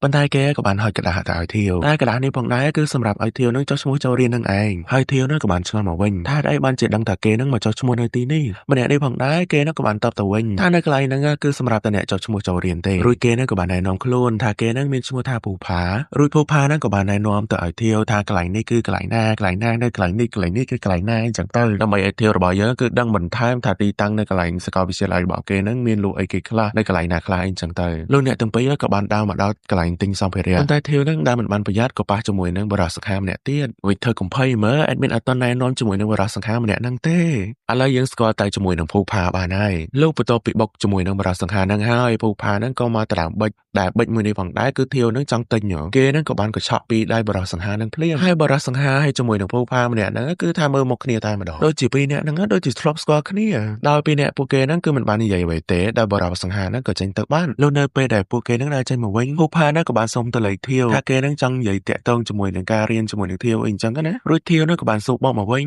ញថាប៉ារបស់គេហ្នឹងបញ្ជូនភូផាឲ្យមករកគេមែនភូផាហ្នឹងបានមកជួយធាវទាំងដែលភូផាហ្នឹងគឺអត់មានទូនាទីអីដើម្បីជួយធាវទេភូផាគេក៏បានប្រកែកថាហេតុអីបានជាមិនមែនជាទូនាទីរបស់គេរួចភូផាហ្នឹងក៏បានបញ្យល់ប្រាប់ធាវថាគេគឺជាអ្នកណែនាំ របស់ធាវដែលអ្នកណែនាំនេះក្នុងដែរគឺជារៀមច្បងអីចឹងណាហើយពូផាណាក៏បានបញ្យល់បញ្ជាក់បន្ថែមទៀតថានៅទីនេះមានបែបលក្ខណៈចេះមួយចុះពីរអីចឹងទៅតែគេគឺជាអ្នកណែនាំរបស់ធាវនឹងឯងខ្លៃហ្នឹងគឺអត់មានស្ដាប់ពី3ដងឯអ្នកទាំងអស់គ្នាប៉ុន្តែអត់មានពិតជាមិនយល់ជាមួយនឹងពូផានិយាយតែម្ដងប៉ុន្តែធាវហ្នឹងគឺគេអាចយល់បានរួចធាវហ្នឹងក៏លន់មាត់ថានៅប្រទេសថៃគឺមានអ្វីដែលត្រូវរៀនយល់ដឹងបន្ថែមទៀតច្រើនណាអញ្ចឹងពូផាហ្នឹងក៏បានណែនាំធាវបន្ថែមទៀតទៅថាឲ្យធាវហ្នឹងប្រឹងសរសេរឬក៏ប្រឹងអានអីចឹងណាព្រោះតែគេឃើញពេលដែលធាវហ្នឹងចុះឈ្មោះហ្នឹងគឺមានប្រើរយៈពេលយូរខ្លាំងមែនតើតែសរសេរអក្សរថៃនោះហើយមូលហេតុដែលធាវហ្នឹងសរសេរយូរនោះដោយសារពីគេហ្នឹងខានសរសេរអក្សរថៃយូរនឹងឯងបន្ទាប់មកពូផាហ្នឹងក៏សុំលាទៅមុនព្រោះគេមានការជាប់រវល់អីចឹងណាបន្ទាប់មកធាវក៏ផ្ញើសារទៅកាន់អាកនិងក៏បានផ្ញើសារទៅអាកដែរថាគេហ្នឹងនៅបន្ទប់បណ្ណាល័យដោយសារតែពួកគេហ្នឹងត្រឡប់ទៅផ្ទះវិញជាមួយនឹងគ្នាដូច្នេះហើយធាវហ្នឹងក៏បានប្រាប់អាកថាមិនម៉ាគឺឲ្យអាកហ្នឹងមករកគេមកនៅបន្ទប់បណ្ណាល័យនៅពេលដែលអាកហ្នឹងរួចរាល់ពីការងារហើយអាកហ្នឹងបន្ទាប់ពីឃើញផ្ញើសាររួចគេហ្នឹងក៏បានប្រាប់ថាយល់ព្រមប៉ុន្តែកិច្ចការរបស់គេហ្នឹងត្រូវបានខូចបដ នៅពេលហ្នឹងហើយពួកគេទាំងពីរនាក់ហ្នឹងគឺត្រូវធ្វើការឡើងវិញដល់ពេលអញ្ចឹងអាកមិនដឹងថាត្រឡប់មករកធាវហ្នឹងនៅពេលណាទេដោយចាំយូរពេកធាវហ្នឹងក៏ចេះទៅដើរមើលសភៅនៅក្នុងបណ្ណាល័យហ្នឹងទៅរួចក៏បានយកសភៅមួយយកមកអានប៉ុន្តែគេយកមកហ្នឹងគឺគេមិនបានមើលអីទេគេបែរជានឹកសម័យនៅពេលដែលធាវហ្នឹងបានលេងជាមួយនឹងអាកការពីពួកគេហ្នឹងនៅទូយកបន្ទាប់ពីសម័យរួចធាវហ្នឹងក៏បានមកគោះតុកលេងអីអញ្ចឹងណាព្រោះតែធាវហ្នឹងចាប់អាក់យូរពេកបន្ទាប់មកក៏មានអ្នកមកចាប់ដៃធាវដែលបរិសុសង្ហានេះផងដែរគឺគេហ្នឹងធ្លាប់ដើរបុកធាវកាលនៅកន្លែងទិញសម្ភារៈរួចគេហ្នឹងក៏បានប្រាប់ធាវថាកុំឲ្យធាវហ្នឹងគោះតុកអញ្ចឹងអីពួកវាអាចរំខានទៅដល់អ្នកដែលអានសភៅបានព្រោះនៅកន្លែងហ្នឹងគឺជាបន្ទប់បណ្ណាល័យរួចធាវហ្នឹងក៏បានសំទោសទៅម្នាក់នោះផងដែរក៏បានដើរចេញទៅវិញលុះមុននឹងម្នាក់ហ្នឹងដើរចេញណាម្នាក់ហ្នឹងក៏បានប្រាប់ថាបើសិនជាអត់មានអ្វីដែលធ្វើទេយកអីមកតសៃលេងទៅដោយបានមានកំណត់អញ្ចឹងហើយធាវហ្នឹងក៏បានយកអាសភៅដែលគេយកចេញពីបណ្ណាល័យហ្នឹងគេក៏បានទៅសែនៅលើនឹងតែម្ដងដែលពេលដែលគេទៅសែហ្នឹងរបៀបថាគេធុញអីអញ្ចឹងហើយគេហ្នឹងក៏ទៅសែជាភាសាបារាំងទៀតសាច់រឿងក៏បង្ហាញមួយនេះឯនេះវិញដែលមានបរិសង្ហាម្នាក់ហ្នឹងកំពុងតែលេងហ្គីតាច្រៀងដែលបរិសង្ហានេះផងដែរគឺគេហ្នឹងបានធ្លាប់ឲ្យមេដៃទៅឲ្យធាវពេលដែលគេឆ្លងផ្លូវជាមួយនឹងធាវកាលពីព្រឹកមិញហើយគេហ្នឹងគឺពិតជាច្រៀងព្រោះខ្លាំងមែនតើអ្នកទាំងអស់គ្នាលុះបន្ទាប់ពីបរិសហ្គីតាហ្នឹងបានច្រៀងរួចគេហ្នឹងក៏បាននិយាយជាមួយនឹងម្ចាស់ហាងដែរនឹងបានសួរនាំថាពេលណាគាត់ហ្នឹងដំឡើងប្រាក់ឈ្នួលឲ្យគេលុយបងម្ចាស់ហាងហ្នឹងក៏បានប្រាប់ទៅថាលុយធៀបហ្នឹងក៏បានទៅហើយឯងហ្នឹងចង់ដំឡើងប្រាក់ខ្លួនអីទៀតតែបរិសហ្គីតាហ្នឹងក៏បានប្រាប់មកវិញថានៅពេលដែលគេលេងបទចម្រៀងឬក៏ច្រៀងអីហ្នឹងគឺថាភ្ញៀវហ្នឹងឡើងពេញហាងបងតែម្ដងហើយបងម្ចាស់ហាងក៏បានតបមកវិញថាភ្ញៀវហ្នឹងក៏មិនសូវច្រើនប្រហែលដែរតែបើសិនជាឯងនឹងចង់បានប្រាក់បន្ថែមឯងហ្នឹងគួរតែធ្វើបទហ្នឹងឲ្យល្បីសិនទៅឬក៏ធ្វើឲ្យខ្លួនឯងល្បីសិនណាទើបយើងហ៊ានលំឡើងប្រាក់ឈ្នួលរបស់ឯងឥឡូវយើងបោះមកមើលអាក់វិញអាក់នឹងទម្រាំទៅរួចកិច្ចការអ្វីដែលខ្លួនធ្វើគឺគេចំណាយពេលដល់មេងងឹតតែម្ដងលុះបន្ទាប់ពីគេនឹកឃើញថាគេនឹងត្រូវណាត់គ្នាជាមួយនឹងធាវនៅបន្ទប់បណ្ណាល័យនោះអាក់នឹងក៏ស្វេស្វាទៅរកធាវភ្លាមគាត់តែមកដល់គេនឹងក៏បានសុំទោសទៅដល់ធាវដែរពួកគេបានបាត់ទូរស័ព្ទមុនហ្នឹងដល់ពេលអញ្ចឹងហើយគេអត់ដឹងថាធាវនឹងផ្ញើសារមកបន្ថែមទៀតទេឬធាវនឹងក៏បានស្ដីបន្ទោសឲ្យអាក់ដែរថាគេនឹងរងចាំអាក់ខ្លាំងពេកក៏ធ្វើឲ្យធាវនឹងទៅសែជេរនៅក្នុងបស័យបណ្ណាល័យនឹងតែម្ដងលុះដល់ពេលដល់អញ្ចឹងអាក់នឹងក៏បានស្ដីបន្ទោសឲ្យធាវវិញថាហេតុអីបានជាឯងទៅសែនៅក្នុងសភៅបណ្ណាល័យអញ្ចឹងតិចត្រូវគេជេរទៅឬធាវនឹងក៏បានបកកាយទៅវិញគ្មានពីណាគេនឹងហ៊ានជេរយើងទេឬអាក់នឹងក៏បានចំអន់ឯងមិនខ្លាចអញ្ចឹងឯងគិតថាឯងនឹងគឺជាកូនម្ចាស់សាកលវិទ្យាល័យនឹងមែនឬធាវនឹងក៏បានតទៅវិញថាប្រាប់ប៉ាគេទៅគេនឹងប្រាប់មកដូចគ្នាថាអាក់នឹងមកពីមូលហេតុដែលគេមកយឺតអញ្ចឹងណាឬគេនឹងក៏អបសោកហើយក៏ធ្វើបែបនេះអញ្ចឹងទៅដល់ពួកគេនឹងបកកាយគ្នាចឡើងអ្នកគ្រូនឹងក៏ប្រាប់ឲ្យស្ងាត់ឬអាក់នឹងក៏បានប្រាប់អ្នកគ្រូទៅវិញថាដោយសារពីមិត្តគេនឹងស្ដាប់អត់សូវឮទេព្រោះវានឹងមានឯកជាច្រើនដល់ពេលអញ្ចឹងហើយបានគេនិយាយឮអូយស្ដាប់ហើយនឹងរហូតចិត្តខ្លាំងមែនតើកន្លែង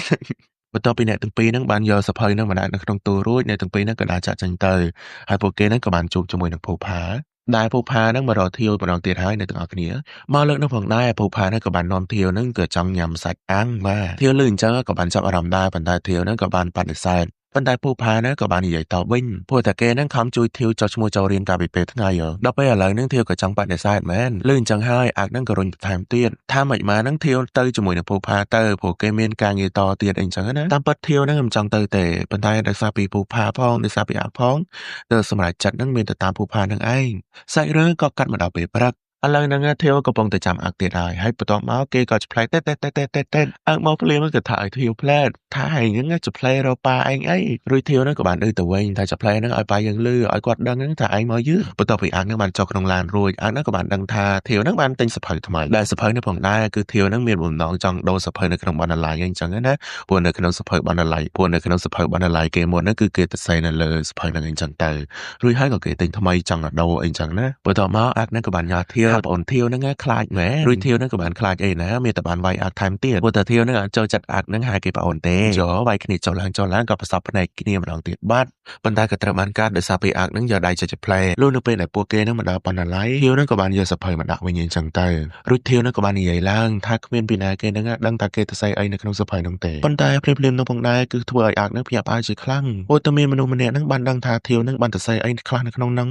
ព្រោះតែម្នាក់នឹងផងដែរគឺបានទៅសេតបជាមួយនឹងធាវវិញដែលធាវនឹងទៅស្អីមុនដំបងនោះជាភាសាបារាំងថាគេធុញទ្រាន់អីចឹងទៅប៉ុន្តែម្នាក់នឹងផងដែរក៏បាននិយាយថាកុំធុញទ្រាន់អីមានអីគឺអាចនិយាយជាមួយនឹងខ្ញុំបានជានិច្ចហើយចង់កតុយនឹងពាក្យដែលគេនិយាយនៅផងដែរគឺមានប្រកបពាក្យថាអងឆង់តេដែលអងឆង់តេនេះផងដែរដែលប្រែជាភាសាបារាំងគឺមានន័យថារីករាយដែលបានស្គាល់តែពីណាគេគឺជាអងឆង់តេទៅដែលនិយាយឆ្លើយឆ្លងជាមួយធាវរបស់យើងហើយពីចុងពាក្យមុនអត់នឹងធាវក៏ឆ្ងល់ខ្លាំងមែនតើថាអ្នកណាគេហ៊ានសន្ទនាជាមួយនឹងធាវរបស់យើងអញ្ចឹងដើម្បីងាយស្រួលក្នុងការហៅឲ្យមានសំតាមម្នាក់ហ្នឹងគឺជាឈ្មោះអោឆង់តេដែលសន្ទនាជាមួយនឹងធាវរបស់យើងឃើញអញ្ចឹងហើយអាក៏មានការឆ្ងល់ជាខ្លាំងនឹងគិតថាប្រហែលជាមានអ្នកលពឹសដៃដូចជាធាវតែដឹងដែលសន្ទនាជាមួយនឹងធាវហ្នឹងប៉ុន្តែធាវពិតជាចង់ដឹងខ្លាំងមែនតើថាពីណាគេគឺជាអោឆង់តេហ្នឹងទើបគេក៏សម្រេចចិត្តថាទៅសេតបជាមួយនឹងអោឆង់តេហ្នឹងតែម្ដងទៅបើទោះបីជាពេលហ្នឹងអាខំព្យាយាមខាត់យ៉ាងណាក៏ដោយក៏ធាវហ្នឹងមិនស្រាប់ទេអញ្ចឹងហើយធាវក៏មិនបានដោសភៅថ្មីមានតែឆ្លើយឆ្លងជាមួយនឹងអោឆង់តេហ្នឹងទៀតលុះពេលអ្នកទាំងពីរហ្នឹងដើរចេញពីបន្ទប់បណ្ណាល័យធាវហ្នឹងក៏បានប្រាប់ទៅអាកថាជួនគេហ្នឹងប៉ុណ្ណឹងបានហើយគេហ្នឹងមិនវែងទៀតទេរួចអាកហ្នឹងក៏បានញ៉ាំទៅឲ្យធាវបើមិនវែងហ្នឹងល្អហើយមិនបាច់ចាំខ្ញុំយាយឲ្យយើងជួយទៀតទេកន្លែងហ្នឹងគេចង់លេងជាមួយនឹងគ្នាប៉ុន្តែក៏ត្រូវបានកាត់ច្បាប់បដ ហើយព្រោះភូផាហ្នឹងដើរមកដល់រួចភូផាហ្នឹងក៏មានការនិយាយជាមួយនឹងធាវកាលពីរឿងពីម្សិលមិញហើយពីម្សិលមិញហ្នឹងមានរឿងអីគេដល់ពេលឮថាធាវហ្នឹងមានរឿងដែលត្រូវនិយាយជាមួយនឹងភូផាអញ្ចឹងអាកហ្នឹងក៏សុំខ្លួនចេញទៅមុនឥឡូវយើងទៅមើលពីម្សិលមិញទៅណាថាមានរឿងអីគេខ្លះពេលនៅផងដែរគឺជាពេលល្ងាចរួចអ្នកទាំងពីរហ្នឹងក៏បានឆោតតម្រង់ជួបគ្នាក្នុងការទិញសាច់អាំងលោកក៏បាននិយាយពីនេះពីនោះតម្រាំតាគេហ្នឹងទិញសាច់អាំងរួចលោកបន្ទាប់ពីទិញសាច់អាំងរួចពួកគេហ្នឹងក៏បានមកអង្គុយហូបជុំគ្នារួចភូផាហ្នឹងក៏បានសួរថាឆ្ងាញ់អត់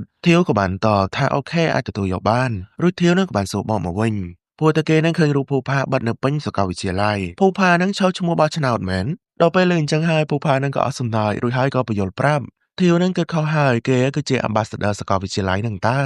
ដែលតួនាទី Ambassador នៅក្នុងសាកលវិទ្យាល័យហ្នឹងផងដែរគឺមានតួនាទីជួយកិច្ចការឬក៏សកម្មភាពនៅក្នុងសាកលវិទ្យាល័យមួយនេះការងារទំនាក់ទំនងជាសាធារណៈហើយបើសិនជាសាកលវិទ្យាល័យមានព្រឹត្តិការណ៍អីមួយ Ambassador នឹងមានតួនាទីក្នុងការចូលរួមដែរណាអញ្ចឹង Ambassador នៅក្នុងសាកលវិទ្យាល័យមួយគឺជាបុគ្គលធ្វើតំណាងរបស់សាលាក្នុងការបង្ហាញឬក៏ធ្វើដើម្បីបង្កើតកេរ្តិ៍ឈ្មោះឲ្យសាកលវិទ្យាល័យមួយនោះរួចធាវនឹងក៏ឆ្ងល់ទៀតហើយថាគេនឹងរើសដោយរបៀបណាទៅអារឿង Ambassador សាកលវិទ្យាល័យមួយនឹងរួចភូផានឹងក៏បានបញ្យល់ប្រាប់ដោយសារបងគឺជានិស្សិតអាហារូបករណ៍និងមានលក្ខណៈសម្បត្តិជាច្រើនទៀតប៉ុន្តែបងមិនមែនមានតែម្នាក់ឯងឯណាគឺមានចំនួន3នាក់ទៀតអញ្ចឹង Ambassador នៅក្នុងសាកលវិទ្យាល័យហ្នឹងគឺមានចំនួន4នាក់ឥឡូវយើងដឹងតែម្នាក់សិនតិចទៀតនឹងដឹងបង្ហាញខ្លួនទាំងអស់តែម្ដងលុះបន្ទាប់មកភូផានឹងក៏ឆ្ងល់ធាវតែហេតុបីបានជាធាវនឹងជ្រើសរើសផ្នែករៀនអក្សរសាស្ត្រអញ្ចឹងធាវក៏បានតទៅវិញថាដោយសារពីគេនឹងចូលចិត្តអានសភៅនឹងឯងដូច្នេះហើយភូផានឹងក៏ប្រាប់តែម្ដងទៅថាឆ្នាំក្រោយវិទ្យាល័យអាចនឹងមានគម្រោងលុបសាខាអក្សរសាស្ត្រនឹងចោលហើយមូលហេតុនោះគឺអត់សូវមានអ្នករៀនទេខាងផ្នែកអក្សរសាស្ត្រហ្នឹងហើយនេះគឺជាពាក្យចាំអារ៉ាមតែបងឮតែប៉ុណ្ណោះមិនម៉េចធាវស៊ូបាដោយខ្លួនឯងទៅលុះដល់ព្រឹកបន្ទាប់ធាវនឹងក៏បានស៊ូបារបស់គេមែនហើយបារបស់គេនឹងក៏បានបញ្ជាក់ដែរថារឿងនេះគឺជាការពិតមែនតើ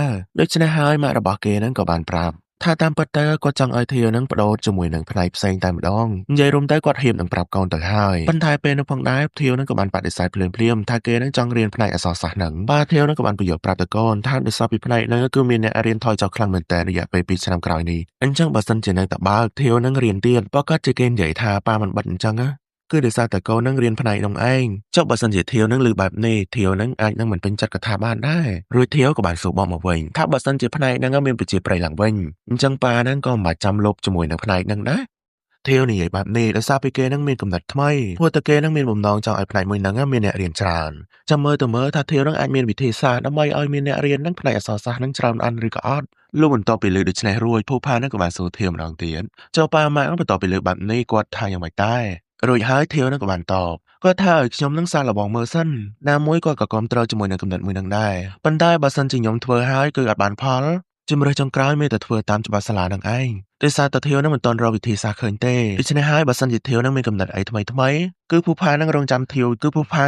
ជួយធាវតែម្ដងបើសិនជាមានរឿងអីឲ្យបងជួយគឺបងអាចជួយបានលើបែបនេះហើយធាវនឹងក៏បានអរគុណបន្ទាប់មកក៏បានលាគ្នាត្រឹមតែប៉ុណ្្នឹងតែម្ដងលោកបន្ទាប់ពីធាវនឹងបានដើរគេនឹងក៏បានលើភ្លេងច្រៀងបទចម្រៀងដែលអ្នកដែលច្រៀងនេះផងដែរគឺជាបរិះហ្គីតាហើយក៏មានសិស្សៗនឹងចូលចិត្តបរិះហ្គីតានឹងច្រើនខ្លាំងមែនទែនឥឡូវ admin សុំណែនាំជាមួយនឹងបរិះហ្គីតានឹងតែម្ដងទៅបរិះហ្គីតានេះផងដែរគេមានឈ្មោះថា Saifa ដែល Saifa នេះផងដែរគឺជា ambassador សាកលវិទ្យាល័យនឹងម្នាក់ទៀតអញ្ចឹងស្គាល់ហើយណាថា ambassador នឹងមានចំនួន4នាក់ឥឡូវស្គាល់បាន2នាក់ហើយគឺមានដូចជាភូផាហើយនិង Saifa ស្គាល់ ambassador ហើយទៅអ្នកទាំងអស់គ្នាបន្តិចទៀតនឹងមានរឿងល្អមើលជាងនឹងទៀតលុះដល់ពេលត្រឡប់ទៅវិញធាវនឹងកំពុងតែ stress មែនតើព្រោះតែគេនឹងគិតពេញមួយថ្ងៃហើយនឹងមិនដឹងថាធ្វើម៉េចដើម្បីឲ្យតាក់ទាញមនុស្សឲ្យចូលរៀនផ្នែកអក្សរសាស្ត្រនឹងទេរួចអាចនឹងក៏លន់មាត់ថាវារៀងពិបាកដែរនឹងដោយសារពីវានឹងលែងមានប្រជាប្រិយយូរណាស់ហើយធាវនឹងក៏បានប្រកែកវិញថាលែងមានប្រជាប្រិយមែនប៉ុន្តែមិនគួរណាលុបនឹងផ្នែកអក្សរសាស្ត្រនឹងចោលទេមិនដឹងឲ្យចង់រៀនតិចក៏ដោយប៉ុន្តែក៏នៅមានអ្នកចង់រៀនដែរតើអាចនឹងក៏បានសួរហើយនេះប៉ាឯងនឹងឃើញចាក់ខុសវិស័យរបស់ឯងប៉ុណ្ណឹងហើយគាត់នៅហ៊ានបាត់ទៀតរួចធាវនឹងក៏បានតបមកវិញដោយសារតែប៉ារបស់យើងគឺជាអ្នកជំនួញគាត់មិនចាប់អារម្មណ៍ទេគឺមានតែឯងនឹងហើយដែលចាប់អារម្មណ៍នោះម៉ែនិយាយបើនឹងមានន័យថាម៉េចណាហើយធាវនឹងក៏បានសួរជាឥឡូវឯងនឹងចង់ជួយយើងអត់តាក់ទងពីរឿងហ្នឹងរួចឯងនឹងក៏សួរបងមកវិញហើយយើងមានជំរឿដែរក្នុងការជ្រើសរើសគឺមានតើយើងឲ្យជំរឿឯងពីរទី1គឺឯងត្រូវជួយយើងឲ្យចេញពីចិត្តចំណុចទី2គឺយើងនឹងត្រូវបង្ខំឯងដើម្បីឲ្យឯងនឹងមកជួយយើងហើយនិយាយថាឯងបើនៅតែឲ្យជួយទៅដែរហើយអាក់នឹងគេមានតែថាអីនឹងឲ្យជួយស្រាប់ហើយពីត្រឡប់ពីសាលាអាក់នឹងក៏បានមកទេហើយក៏មានធាវនឹងមកជាមួយផងដែរដោយគេនឹងបានទិញម្ហូបមកផ្ញើចាអ៊ីមទៀតហើយចាអ៊ីមនឹងពិតជាសប្បាយចិត្តមែនតើនៅពេលដែលបានម្ហូបដូចនេះនឹងបានពពោះធាវនឹងឲ្យមកញ៉ាំបាយជាមួយនឹងគាត់ទៀតលុះបន្ទាប់ពីនេះរួចធាវក៏បានឃើញអាស័យពៅនឹងគូរូបលេងហើយក៏បានកសាអាស័យពៅខ្លាំងមែនតើព្រោះអាស័យពៅនឹងគូរូបស្អាតប៉ុន្តែអាស័យពៅគឺអត់សូវហ៊ានទទួលទេហើយធាវនោះក៏បានបញ្ជាក់ប្រាប់ថាប៉ុណ្ណឹងគឺស្អាតហើយបើប្រៀបធៀបជាមួយនឹងអាក់វិញគឺមិនបាច់និយាយតម្រងហើយនិយាយដល់ពីណាគេមិននិយាយដល់ម្ចាស់គេនៅខូចខ្នងបើចង់និយាយឯងនិយាយតែពីអ្នកនឹងទៅមិនបាច់ប៉ះពាល់ដល់គេទេនិយាយថាគេអញ្ចឹងមានផតាំងអីបញ្ជាក់មកភ្លាមរួចធាវនោះក៏បាននិយាយទៅថានៅពេលដែលគេនៅក្មេងៗហ្នឹងពេលនោះផងដែរគេកំពុងតែមើលរឿងនៅក្នុងទូទួលលោកបន្តពីដាច់ភ្លើងហើយពួកគេនឹងមិនខានបានមើលប៉ុន្តែអាក់នឹងក៏មានគំនិតថ្មីមិនមកបើសិនជាធាវចង់មើលពីបញ្ចប់អីគឺគេអាចជួយបានហើយការជួយរបស់គេនឹងគឺមានបំណងគូរូបដែលមានគូរូបលាយជាមួយនឹងអក្សរជាមួយនឹងសាច់រឿងអីចឹងទៅប៉ុន្តែនៅពេលអំឡុងដែលអាក់នឹងកំពុងតគូគឺគេមានបំណងថាគូរូបនេះតែក៏ត្រូវបានធាវនឹងញោះនឹងបានប្រាប់ថាគូរូបនេះអីដូចជីងចក់ណាស់ហើយអាក់នឹងក៏បានបកកាយថាជីងចក់យ៉ាងម៉េចគូរូបនេះណាលោកបន្តពេលលឺអញ្ចឹងរួចអាស័យពៅនឹងក៏ចាប់ដល់ថែមទៀតតែអាស័យពៅនឹងក៏បានយល់ស្របជាមួយនឹងធាវដែរថាបងអាក់ណាគូរូបនេះចិនជីងចក់មែនតាក៏ព្រោះថាគេហ្នឹងធ្លាប់បានឃើញសភៅដែលអាក់នឹងបានគូហើយឡើងអញ្ចឹងមកប្រូតដៃគ្នាដើម្បីធ្វើបាក់អាក់ហើយអាស័យពៅនឹងក៏ឆ្ងល់រឿងមួយថាធាវនិយាយមិញហ្នឹងគឺអត់ដូចជាមួយនឹងសាច់រឿងដែលអាក់ទៅសេទេព្រោះតែខ្លួននឹងធ្លាប់បានអានដែរសភៅដែលអាក់នឹងបានទៅសេនោះដែលធាវនឹងចង់ដឹងអាស័យពៅនឹងក៏យកសភៅនឹងឲ្យធាវមើលផ្លែតហើយទាំងមកអាក់នៅពេលហ្នឹងគឺអត់ចង់ឲ្យធាវនឹងមើលជាមួយនឹងសភៅនឹងទេព្រោះគេនឹងបានកាយជាមួយនឹងសាច់រឿងបន្ទាប់ពីធាវនឹងត្រូវបានអានជាមួយនឹងសាច់រឿងនឹងរួចចាអ៊ីមនឹងគាត់ក៏បានមកប្រាប់បន្ថែមទៀតថានៅពេលដែលធាវនឹងត្រូវបានរៀននៅប្រទេសបារាំងនោះបន្ទាប់មកអាក់ក៏នៅតែម្នាក់ឯងបន្ទាប់មកគេក៏បានតាក់តែងជាមួយនឹងការទៅសេប្រឡំលោកអញ្ចឹងទៅនឹងអត់មានគ្នាលេងទេគេលេងតែម្នាក់ឯងនឹងឯងហើយសំខាន់អាស័យចាយនឹងក៏បានយកអាបន្តទៀតព្រោះតែគាត់នឹងធ្លាប់ឃើញអាធ្វើជាតួឯករបៀបថាទៅសេរឿងខ្លួនឯងធ្វើជាតួឯកខ្លួនឯងអញ្ចឹងណាមិនមកបើសិនជាគាត់មានពេលទំនេរចាំគាត់នឹងលួចយកសភៅនឹងឲ្យធាវអានដែរឬក៏មិនមកយកប្រឡំលោកនឹងយកទៅព្រានលក់ឬក៏ផ្សព្វផ្សាយនៅលើអ៊ីនធឺណិតអីដឹងតែបានលុយច្រើនហ្មងទៅពេលលេងអញ្ចឹងហើយអាក់ក៏មានការងល់ជាខ្លាំងតែម្ដងនឹងបានប្រាប់ថាបើសិនជានិយាយច្រើនអញ្ចឹងបាយក៏មិនបាច់ញ៉ាំដែរហុយមើលគេងគេឡើងខ្ទើតលោកបន្ទាប់ពីញ៉ាំបាយរួចចាអ៊ីមនឹងក៏បានប្រាប់អាក់ថាឲ្យអាក់នឹងមកជួយគាត់រៀបចំអីវ៉ាន់តិចទៅ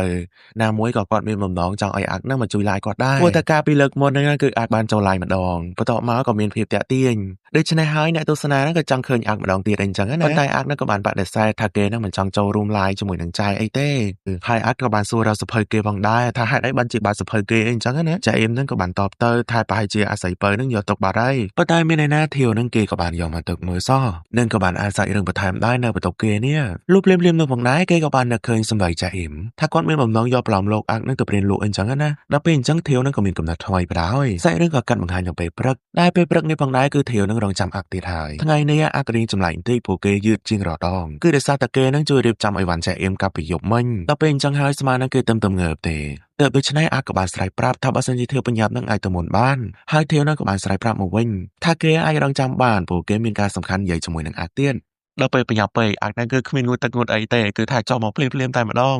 គេថារឿងងូតទឹកហ្នឹងគឺថាងូតទឹកច្រើនដងហើយអញ្ចឹងអត់មួយថ្ងៃក៏មិនអីដែរ អូយពេលណាគេមានចរិតដូចជាអាខ្លះដូចជា admin ដែរហ្នឹងគឺថាបើសិនជាប្រញាប់តែម្ដងគឺមិនបាច់ងូតទឹកទេលោកក្នុងអំឡុងនៅពេលដែលពួកគេនឹងជិះឡាននោះធាវនឹងក៏បានប្រាប់ idea ទៅកាន់អាកថាគេមានកំណត់ថ្មីឲ្យតាក់ទងជាមួយនឹងរឿងពីថ្ងៃមុនដើម្បីតែឲ្យផ្នែកអក្សរសាស្ត្រមានប្រជាប្រិយឡើងវិញគឺធាវនឹងមានបំណងចង់រៀបចំកន្លែងតាំងពីប៉ុស្តិ៍ផលដោយសម្រាប់អ្នកចង់និពន្ធរឿងអីគឺអាចបង្ហាញស្នាដៃរបស់ខ្លួនបានហើយគំនិតរបស់ធាវនឹងទំនងណែនតាប៉ុន្តែធាវអត់ដឹងថាវាដំណើរការបានល្អដែរឬក៏អត់ទេលើដូច្នេះរួចអាកនឹងក៏បានតបគំនិតនេះគឺអាចនឹងអូខេប៉ុន្តែគិតថាវាសាមញ្ញពេកបើសិនជាអានសភៅតែមួយមុខនោះទៅដូច្នេះធាវនឹងក៏បានប្រាប់បន្ថែមទៀតគេនឹងមានគំនិតបន្ថែមទៀតតើមិនមែនមានគំនិតតែមួយមុខហ្នឹងឯណាដែលនៅក្នុងព្រឹត្តិការណ៍នោះផងដែរគេនឹងមានរៀបចំស្តង់មួយដែលស្តង់នោះសម្រាប់គូឬក៏និទានរឿងបានហើយសម្រាប់ផ្នែកតន្ត្រីគេក៏មានដែរហើយការលេងតន្ត្រីនោះគឺនិទានចេញពីសភៅដូច្នេះសម្រាប់អ្នកដែលចាប់អារម្មណ៍ក្នុងការអានសភៅអាចនឹងមានការកើនឡើងបានលើដូច្នេះរួចកាំងនឹងក៏សរសើរធាវផ្លែថាធាវនឹងបកកាយខ្លាំងមែនតើដែលគឺឃើញចេញត្រឹមតែរយៈពេលដ៏ខ្លីមួយទៅអញ្ចឹងហើយធាវក៏បានសួរពីចំណាប់អារម្មណ៍របស់អាកបើគាត់ថាល្អចាំយើងទៅប្រាប់បងភូផាបន្ថែមទៀតណាមួយបងភូផានេះផងដែរគឺចាំជួយធាវពីក្រោយទៀតប៉ុន្តែបន្ទាប់ពីអាកនឹងលើអញ្ចឹងអាកនឹងក៏បានញាស់ទៅវិញអីហ្នឹងក៏បងភូផានឹងដែរមកមិនបានប្រហែលថ្ងៃផងក៏មានមិត្តដូចជាតារាមួយចំនួនបាទបន្តិចទៀតប្រហែលជាឯងល្បីដូចជាគេដែរហើយមកទៅប៉ុន្តែធាវហ្នឹងគេក៏បានបកកាយថាគេនឹងមិនចង់ល្បីអីទេប៉ុន្តែអាកហ្នឹងក៏នៅតែនិយាយត្រាអញ្ចឹងបើមិនល្បីយ៉ាងម៉េចគាត់នឹងចូលដល់ថ្ងៃដំបូងហ្នឹងគេស្រឡឹងមើលព្រាតដល់ពេលអញ្ចឹងគេមិនចង់នៅចិត្តធាវទេសំខាន់ណាស់គេមិនចង់មករៀនជាមួយនឹងធាវទៀតលឿនចឹងហើយធាវក៏បានមកគម្រាមអាប់ភ្លាមឯងត្រូវមករៀនជាមួយនឹងយើងជារៀងរាល់ថ្ងៃបើមិនដូច្នេះទេយើងមិនមករៀនដូចតែគ្នានោះឯងត្រូវតែសន្យាថាជិះឡានជាមួយនឹងយើងមករៀនជារៀងរាល់ថ្ងៃបើមិនដូច្នេះទេយើងជិះឡានបិទភ្នែកណាហើយធាវនឹងមិនមែននិយាយតែមកទេគឺគេជិះឡានបិទភ្នែកមែនតើដល់ពេលអញ្ចឹងហើយអាកនឹងក៏មានការស្លន់ស្លោជាខ្លាំងតែម្ដងគេនឹងក៏បានស្រែកប្រាប់ទាំងខ្ញុំមាត់អាធាវយើងយកព្រមមកជាមួយនឹងឯងរាល់ថ្ងៃឯងបើកភ្នែកបានហើយដល់ពេលអាកណាឃើញធាវធ្វើបង្ើយអញ្ចឹងអាកនឹងក៏បានជេរធាវតែម្ដងទៅហើយឯងនឹងធ្វើឈួតស្អីហ្នឹងរួចធាវនឹងក៏បានបញ្យល់ប្រាប់ថាឡានហ្នឹងមាន sensor ទេដល់ពេលអញ្ចឹងមិនគ្រោះថ្នាក់ឡើយឡានមាន sensor ហ៎ចាំមើលអាកចាត់ការធាវឥឡូវបើខ្លាំងហ្នឹងបាត់ភ្នែកទៀតទៅឡានមាន sensor ហើយអត់គ្រោះថ្នាក់ដល់ពេលអញ្ចឹងធាវនឹងក៏បានសែកប្រាប់ទៅវិញថាទោះបីជាមាន sensor ក៏ដោយក៏អាចមានគ្រោះថ្នាក់បានដែរហើយពួកគេទាំងពីរនឹងឡើងបន្ទាប់គ្នានៅពេញឡានហ្នឹងតែម្ដងតែសំណាងដែរផ្លូវហ្នឹងគឺអត់សូវមានឡានម៉ូតូច្រើនទេគឺអត់មានតែម្ដងណាអូអញ្ចឹងហើយបានជាសាច់រឿងនេះគេថតនៅកន្លែងហ្នឹងឯងដោយសារវាអត់មានម៉ូតូគ្រោះថ្នាក់មកដល់សាលាហើយគេក៏បានចូលបន្ទប់បណ្ណាល័យទៀតហ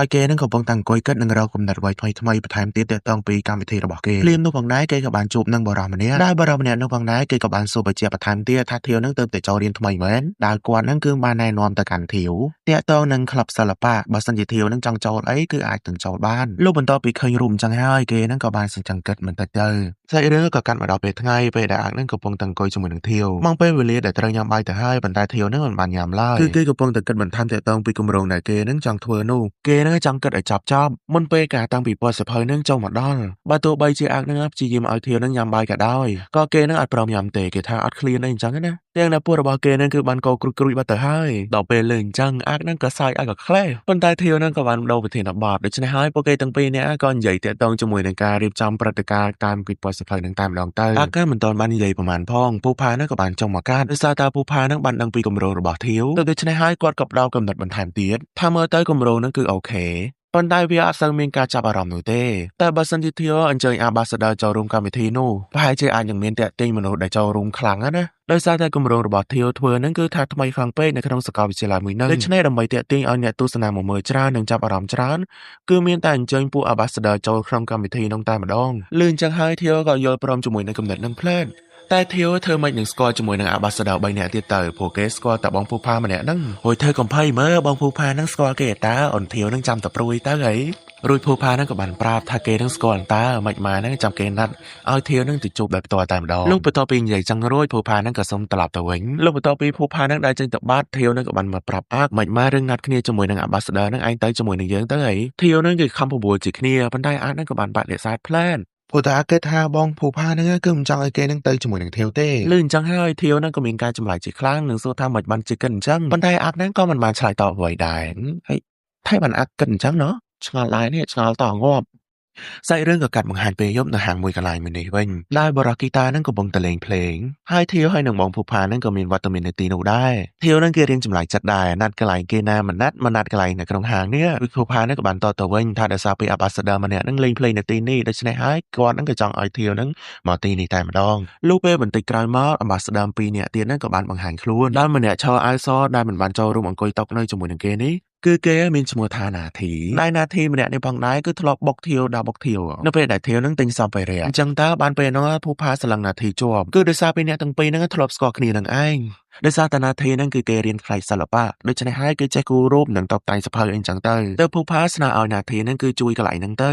ប៉ុន្តែណាធីហ្នឹងគេក៏បាននិយាយឡើងថាគេហ្នឹងចង់គូររូបធាវជាងព្រោះតែខ្លួនហ្នឹងចូលចិត្តកៅភ្នែករបស់ធាវព្រោះតែនៅខាងក្នុងភ្នែករបស់ធាវហ្នឹងគឺមានអ្វីដែលគួរឲ្យចង់មើលដល់ហើយអូយស្អីគេហ្នឹងហួយណាធីនឹងចង់និយាយអីគេចង់ញ៉ៃគេមែនហ្នឹងបន្ទាប់ពីលើភូផានឹងស្នើឲ្យជួយធាវអញ្ចឹងហើយណាធីនឹងគេចង់រាចិត្តដូចមិនចង់ជួយមិនដឹងទេប៉ុន្តែបើសិនជាបារ៉ាគីតាសៃហ្វារបស់យើងគឺគេនឹងយល់ព្រមតែម្ដងគេអាចបានបកកាយទេព្រោះតែខ្លួននឹងអាចលេងតន្ត្រីនៅក្នុងកម្មវិធីនោះបានណាមួយគេក៏បានស្គាល់ធាវដែរព្រោះតែធាវនឹងធ្លាប់បានឲ្យគេនឹងឆ្លងកាត់ផ្លូវនៅពេលដែលគេនឹងជួបគ្នានៅតាមផ្លូវអញ្ចឹងហើយគេក៏បានអរគុណធាវមកតង់ទៀតដែរនៅពេលនោះចំណែកឯ Ambassador ម្នាក់ទៀតឯនេះវិញគឺគេមានឈ្មោះថាវ៉ាយូដែលវ៉ាយូនេះផងដែរគឺគេជំនាញជាមួយនឹងបាល់ទាត់ហើយគេនឹងក៏បានសង្ស័យផងដែរថាគេជួយអីបានបើសិនជាគេនឹងអ្នកលេងបាល់ទាត់ហ្នឹងលើអញ្ចឹងហើយធាវនឹងក៏បាននិយាយតបវិញមិនអីទេបើសិនជាជួយគេមិនបានគឺគេចាំជួយខ្លួនឯងគេនឹងអាចធ្វើខ្លួនឯងបានភ្លាមៗនោះផងដែរវ៉ាយូនឹងក៏មានគំនិតថ្មីបើចង់ឲ្យបងជួយមែនណាអូនឯងជួយផឹកអានេះឲ្យអស់តម្រងទៅមិនណាយឲ្យស្រាហ្នឹងក៏មិនមែនតិចឯណាមកកធោណាប៉ុណ្ណឹងអីបើសិនជាដាក់ឲ្យ admin ស្លាប់ដល់ទៅភ្លឺនោះឥឡូវអូនឯងហ៊ានអត់បើសិនជាអូនឯងអត់ហ៊ានទេបងអត់ចង់ជួយដែរហ្នឹងណាលឺអញ្ចឹងហើយភូផានឹងក៏បានខាត់នឹងបានប្រាប់ទៅធាវថាធាវនឹងក៏ខ្វល់ពីសម្ដីវ៉ាយូនិយាយអីប៉ុន្តែមានឯណាធាវនឹងក៏បានយល់ព្រមភ្លាមៗតែម្ដងស្រាតាមមកកធសតប៉ុណ្ណឹងអីគឺធាវឲ្យស្ពៃឥឡូវយើងកាត់មកមើលអាក់វិញអាក់ពេលនេះផងដែរគេកំពុងតែថតរូបអាចអ៊ីមចែអ៊ីមនឹងក៏ខំស្រ័យប្រាប់ថាធ្វើមិនឲ្យថតរូបមកចេញឲ្យស្អាតមកអូនរួយអាក់នឹងក៏បានតបទៅវិញចាបើសិនជាចាឯងចង់ស្អាតហ្នឹងចាឯងហ្នឹងដូរ style ចេញទៅហើយមិនម៉ាហ្នឹងឲ្យអ្នកថតជំនាញថតហ្នឹងមកថតទៅពួកខ្ញុំមិនមែនជាអ្នកជំនាញថតផងហ្នឹងលឿនអញ្ចឹងហើយចាអ៊ីមថាមាត់ស្អុយណាចាអ៊ីមហ្នឹងមានជាការខ្លាញ់អាក់ជាខ្លាំងកំពុងតែថតរូបសក់ធាវហ្នឹងក៏បានខលមកអាក់ហើយអាក់ហ្នឹងគេស្មានថាធាវហ្នឹងវិញផ្លូវទៀតហើយគេបានសួរថាឯងកើតអីធាវក៏បានតបវិញយើងជាមនុស្សសង្ហាបណ្ណាយាយមកកតោមិញហ្នឹងធាវឡើងវិញវ៉ាន់បាយឡាពេញហ្នឹងដោយនិយាយមិនទាន់ដឹងរឿងគ្នាផងធាវហ្នឹងក៏ចាច់បាត់ដូច្នេះហើយគេក៏ខលទៅមិត្តរបស់គេម្នាក់ដោយមិត្តម្នាក់នោះផងដែរគឺគេនឹងស្គាល់ជាមួយនឹង Ambassador ស្កបជាឡាមួយនឹងដោយអាក់ដឹងថាធាវនឹងជួបជាមួយនឹង Ambassador ទាំង4នឹងដូច្នេះហើយគេក៏ចង់សួររកលេខ Ambassador នឹងម្នាក់នឹងតែម្ដងតែមិនទាន់បានរកលេខនឹងទេមិត្តម្នាក់នោះគឺគេដឹងថាហាងនឹងនៅទីណាអញ្ចឹងទៅដូច្នេះហើយអាក់នឹងក៏ប្រញាប់ស្រោតទៅហាងនឹងតែម្ដងលុះបន្ទាប់ពីជួបធាវរួចអាក់នឹងក៏បានយកធាវមកទៀតប៉ុន្តែភូផានឹងក៏មានបំណងជូនធាវមកវិញមិនម៉ានគឺអាចជិះជាមួយនឹងគាត់បានប៉ុន្តែអាក់នឹងក៏បានបដិសេធដោយសារតែធាវនឹងបើកឡានមកអញ្ចឹងហើយគេត្រូវបើកឡាននឹងទៅវិញមិនអីទេគេអាចចាត់ការបានបន្ទាប់ពីអាក់នឹងបានជូនធាវមកដល់ផ្ទះហើយដូចជាអាក់នឹងមិនបានជូនធាវនឹងទៅផ្ទះធាវទេគឺមកផ្ទះខ្លួនឯងវិញហើយមិនក៏ជូនមកដល់ផ្ទះខ្លួនឯងវិញអញ្ចឹងមកដល់បន្ទប់ភ្លាមធាវនឹងក៏ថាឲ្យអាក់ផ្លែតដូចយើងដឹងស្រាប់អញ្ចឹងថាមនុស្សដែលស្វឹងហើយនិយាយអីគេក៏មិនដឹងដែរប៉ុន្តែធាវនឹងដូចជាមិនពេញចិត្តជាមួយនឹងអាក់ទេគេក៏បាននិយាយទាំងមិនច្បាស់ថ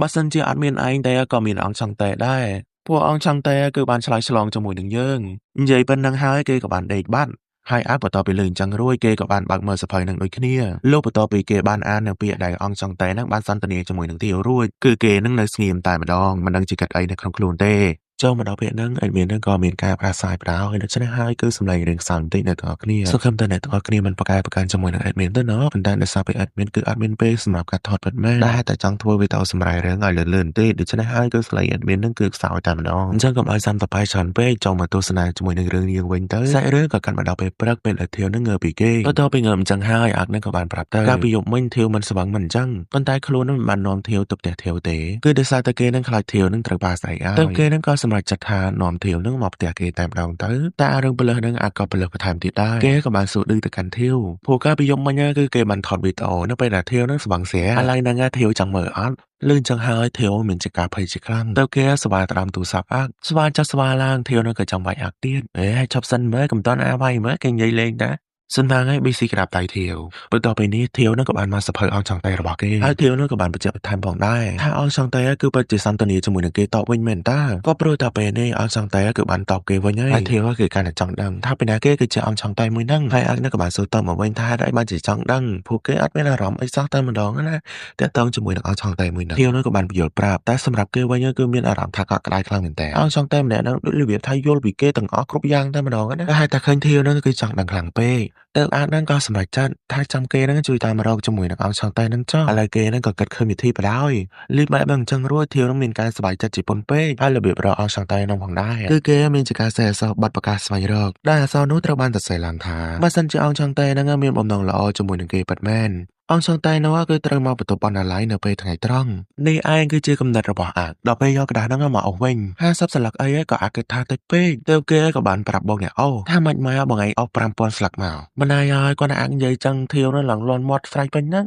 ថានេះឯងលេងមែនតើហើយអាហ្នឹងគេមានលេងឯណាគេលេងមែនតើហ្នឹងហើយលោកបន្ទប់ពីអស់រួចពួកគេហ្នឹងក៏ដើរមកបិទអញ្ចឹងបិទនេះបិទនោះនិយាយរំទៅឲ្យទៅដល់កន្លែងណាគឺបិទពេញហ្នឹងតែម្ដងដល់ពេលតែអាក់ណាធ្វើលើសខ្លាំងពេកធាវហ្នឹងក៏បានស្រែកប្រាប់ថាប៉ុណ្ណឹងគឺបានហើយប៉ុន្តែធាវមិនបានឈប់ត្រឹមហ្នឹងទេគេមានតែបន្តបិទនឹងដើរទៅមុខរហូតប៉ុន្តែធាវហ្នឹងមិនបានអនុញ្ញាតទេទើបគេក៏សម្រេចចិត្តមិនចាប់អាប់ហ្នឹងយកតែម្ដងមើលទៅបើមិនសួរទេអាកដាស់ហ្នឹងពេញវិទ្យាល័យហ្នឹងតែម្ដងណាប៉ុន្តែអាហ្នឹងគេមិនបានឈប់ត្រឹមហ្នឹងទេគេមិនព្រមទេ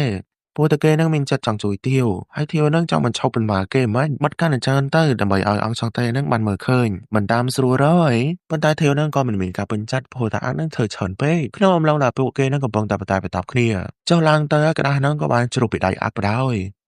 ហើយដោយសារពីអ្នកទាំងពីរហ្នឹងនៅជាន់លើស្រាប់ទើបក្តារម្ដុំហ្នឹងត្រូវបានធ្លាក់រាយប៉ាយគ្រប់ជាន់តែម្ដងមិនថាជាន់លើជាន់ក្រោមហើយតែខ្យល់បក់ទៅដល់ណាហ្នឹងគឺថាទៅដល់នងតែម្ដងអាក្តារមួយហ្នឹងអញ្ចឹងហើយក៏មានអ្នករើសមើលព្រាន